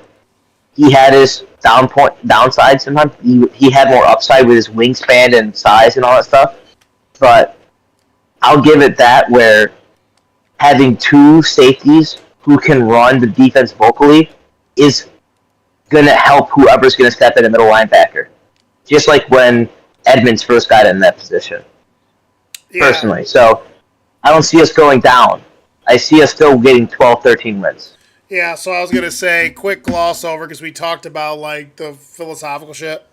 I would say the areas I have concern for the Bills is their offensive line. I don't think their offensive line is that good. They got a couple young pieces that need to step up, but that's an issue. And I think that because the offensive lines haven't been that great for the Bills, and I think the wide receiver depth hasn't been that great for the Bills, it not only is Allen the focal point of the offense, but when your offensive line isn't that good, and you don't have depth at wide receiver, it's really gonna be hard. He's gonna have to do more in the accuracy department, more in the playmaking department to keep the offense afloat. And I think that's why the last couple years his accuracy dipped the last 2 years. Not like he's not like a crazy, but you remember the 3 years ago he threw like 71% or some crazy shit. Past 2 years it's dipped down to like 66 or 6 or something. And then defensively, defensively, I like Tremaine Edmonds, but I agree with Anton. Anton and I got a little lukewarm on Tremaine Edmonds. He's not, for a dude who's, and I don't know if it's the leverage thing, but for a dude who's 6'6", 250 pounds and runs like the wind like that, he's not particularly strong at the point of attack. He's more of a sideline to sideline guy. It's like it wasn't natural for him. Yeah, he was more of a sideline to sideline guy. But as the term goes, he gets washed out. Yeah, he gets washed out in a lot of plays. Yeah. So I do think they'll miss the sideline to sideline stuff, but I like the rookie. Who's the rookie you got to replace him? I watched his game tape in college. I really like him. It's like Dorian Williams or Dorrance Williams. Yeah, Dorian Williams. He's a second year now. He's gonna be coming in solid for them. I think. Yeah, he's gonna start at middle linebacker for you guys. And so basically on defense, a lot of these young guys got to step up. Some of the young defensive linemen got to step up and play better. Middle linebacker Williams has got to play good. Your Kyer Elam's got to step up and take another step. I'd be curious if he even gets CB too. Yeah, well, no, he might not. He'll be pushed out of that. Yeah, so I think the team defensively is still going to be good, and I think offensively you guys are still going to be good. But I think that what needs to happen is you got to go the friggin' Chiefs route. You're going to have to dump money into offensive line. This team has shown that with a number one wide receiver and a playmaking quarterback, they can score a fuck ton of points every single season. You got to build the offensive line around him to optimize that, and then maybe get yourself one more wide receiver. Now, I will say this. The last thing I will say, I like Dalton Kincaid a lot. I think Dalton Kincaid is more of that like Travis Kelce type mold where, you're not going to have him in line a lot. I think they seen the draft board, and they were like, yeah, we don't like any of the wide receivers that are left at this position. They went and got the tight end. He can run a 2 tight end set, a lot of mismatches. He's 6'5", runs like the wind, catches everything, contested catches, good along the boundary. I think he's going to be mega for you guys. So, yeah, I mean, in my parlay, I'm probably going to pick the Bills to win again. And let's be real, the Bills are in a similar position that the Chiefs are in. They're not as good as the Chiefs because Patrick Mahomes is the best. They got the best coach. But it goes to show you can still be very, very competitive and vie for the AFC Championship and vie to try to get opportunities to get into the Super Bowl when your head coach is right and your quarterback is right. Because this Bills roster, I would say right now the Bills roster is not a top 5 roster. They got holes. They got holes at the linebacker position. They got holes in the front 7 in certain spots. Offensive line, not deep at wide receiver. So, well, I will say I do like the running back situation. I think Cooks will take a step. I also like the pickup of Damian Harris if he stays healthy. I actually think he could be like the full fledged starter, possibly. Like he's more of a 2 down, like a first and second down back guy. So again, like everyone likes to talk shit, but it's like, what is your team doing? Like, it's this whole idea that, oh, if you don't fucking win, well, no shit. Only one team wins the fucking Super Bowl every year. So we're supposed to just act like every other fucking team in the league is garbage just because they won the fucking Super Bowl. Guys have got to be consistent. Dudes have got to be consistent with their takes. I I definitely think it's an attack uh on good teams, and and I'm not necessarily saying that we should be attacking bad teams, but it's like you're attacking good teams that have had success in the recent years. I understand, like, okay, um, only one team wins the chip and two teams get to the Super Bowl, but let's uh let's be honest. You're attacking playoff teams. You gotta stop. Like unfortunately, these playoff teams, their roster is probably better than your team. You kind of have to be honest about that. Um, I find that to be strange, especially like the whole, like, it's been an attack on the Buffalo, on the Buffalo team, and I'm like, but this team has good talent on both sides of the football. They're coached very well, um, and and and they draw out again, like I was saying about the Jets. All the stuff is unproven. They haven't actually played a regular season game. Guess what is proven? Miami is proven. Buffalo is proven. So we're only speculating on what we think that Aaron Rodgers is going to do. So this idea that the Jets get Aaron Rodgers and all of a sudden they're the number one team in the conference, and I'm like, hey, let's give a minute. Let's pump the brakes. They do have a really good defense. Their offensive line is, I'm not a big fan of it, and Aaron Rodgers is on the backside of the career, not the front side. So let's be honest here. Like, we're making the Jets paper champions of that division, and we got to stop. Normally, that does not play out that well. And the fact is you still have to reform the Bills. So these takes where we jump on teams that aren't even our team, and then we jump into divisions, and it's like, oh, they're going to overtake the division winner that's been the division winner for the last, 3 years? Like, come on. And it's happened. It's happened, but that division's gonna be But that division's gonna be so tight that who the fuck knows. Now we're coming up on 3 hours, and no matter how hard we try to like slim it down, we always go deep. So we're gonna have to do the NFC another day because it took us 3 hours to do the AFC. So the last thing I'm gonna ask the two of you is, right now, preseason's about to end. Both of you, first question, give me who you think makes it to the AFC Championship. Go, Chad. I can go first. I think it's gonna be. See, because this is hard. So I have in my top 8 of the AFC right now. The 3 obviously is Chiefs, Bengals, Bills, but I have it in that order too. Until the Bills can prove that they can beat the Bengals and the Chiefs in the postseason when it really matters, they're gonna have a hard time getting to that point. But I don't think any of these teams are really facing each other. Like, it's gonna be one. I think it's gonna be. I personally would like to see Bengals Bills. I think it's going to be a situation where the Bengals beat the Chiefs to get into the championship, get into the AFC Championship, and the Bills beat their team to get in. And then that's where it's going to kind of come to a standstill. But it could go either way. but I see it being something like Bengals Bills for that. But it's gonna be between a, a group of it's gonna be between those three teams. I'm not sure who else can come in there. Maybe if you want to put the Dolphins, Yeah. but I think the Jags get beat out. Jags they're gonna have a good team, but they don't have enough like experience in the playoffs that they're gonna get beat out in the divisional round against any three of those teams. What do you think, Tom? I got three solid teams again. So obviously Bills, Bengals, KC.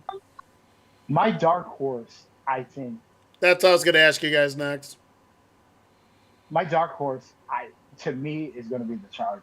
I defensively, offensively, I think the Chargers added a piece in the wide receiver room that I think is going to be a huge difference for them. Johnson, TCU?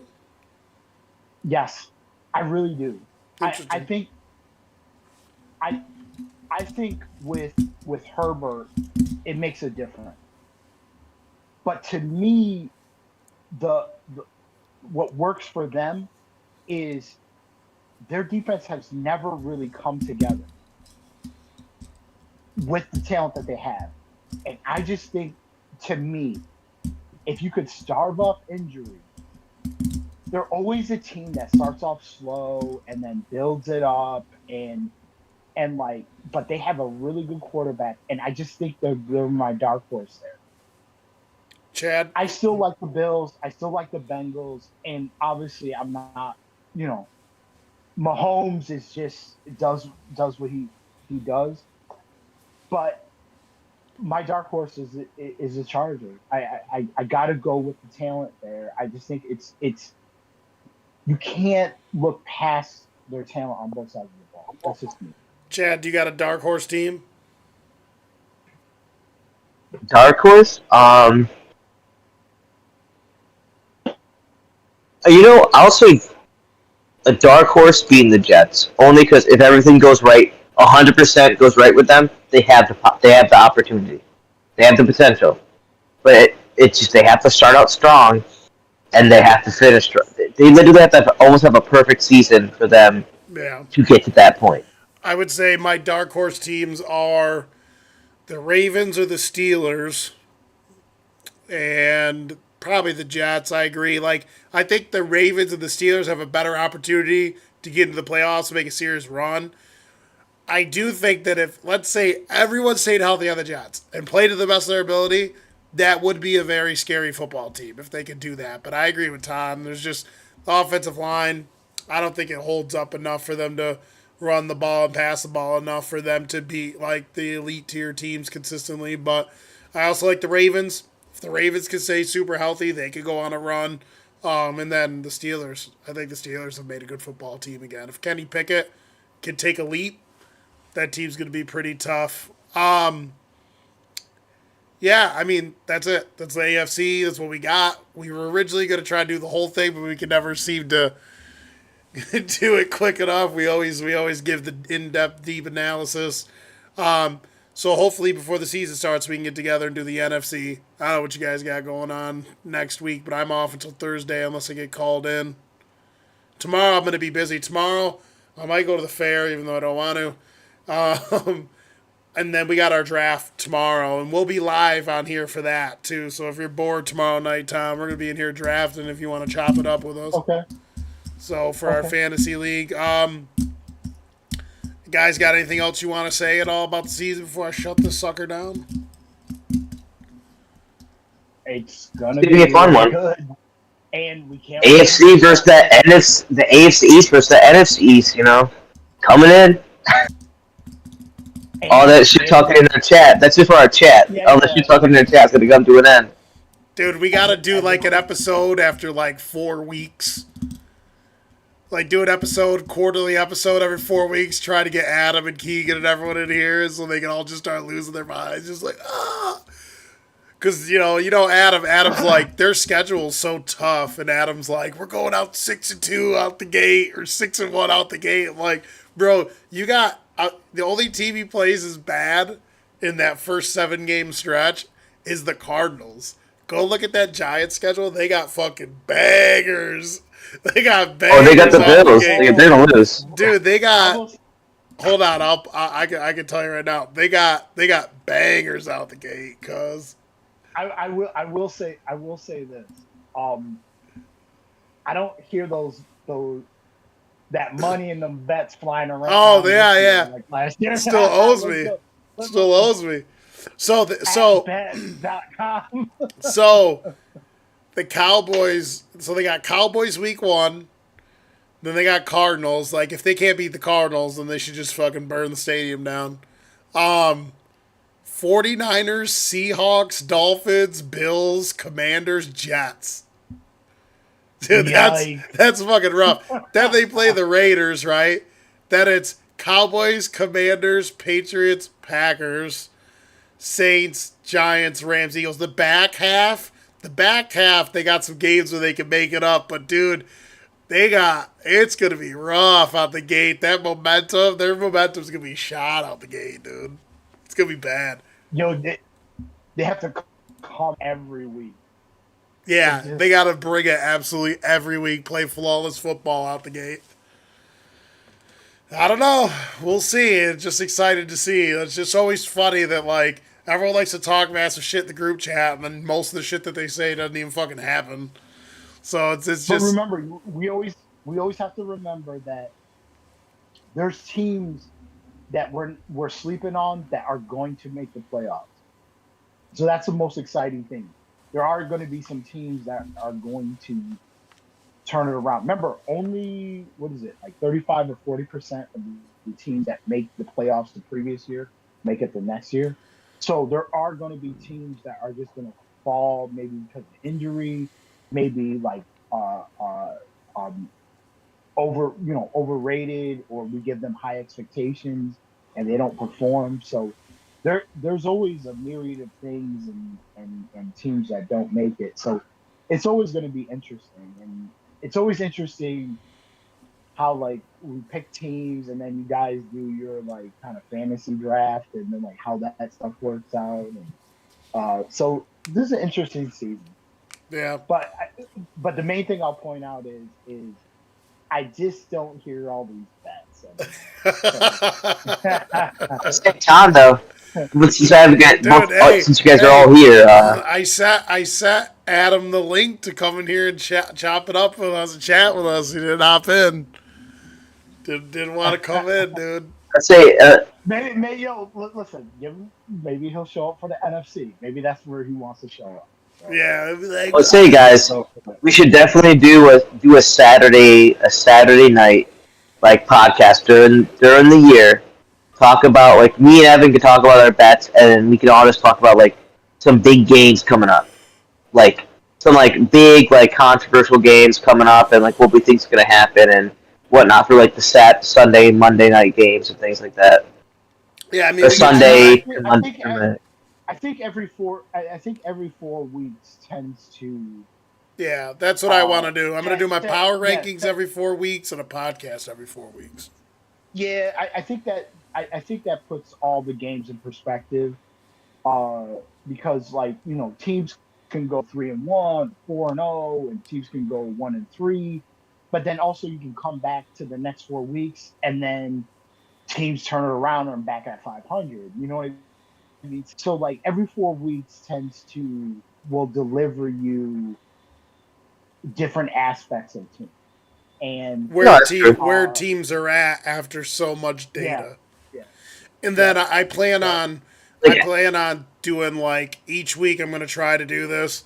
I'm gonna do like quick little shorts where they're kind of funny. I'm gonna be like so and so versus so and so. This team fucking sucks. This team's a shit. Like kind of like fuck around, but give like a serious little quick who I think's gonna do what and what the score is gonna be, and then be like bet it, bitch, or some shit like that, and like have that be like my little shorts for every game of the week.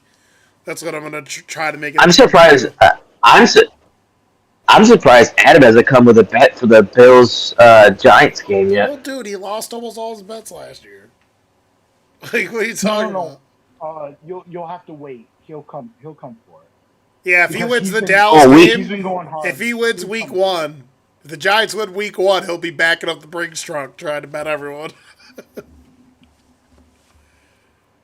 But yeah. Oh man, that's a huge week. That's a huge week, man. Week 1. Yeah, it's going to be wild. So, you already know what it Who does the is. Bengals face? Um, Yeah, sorry.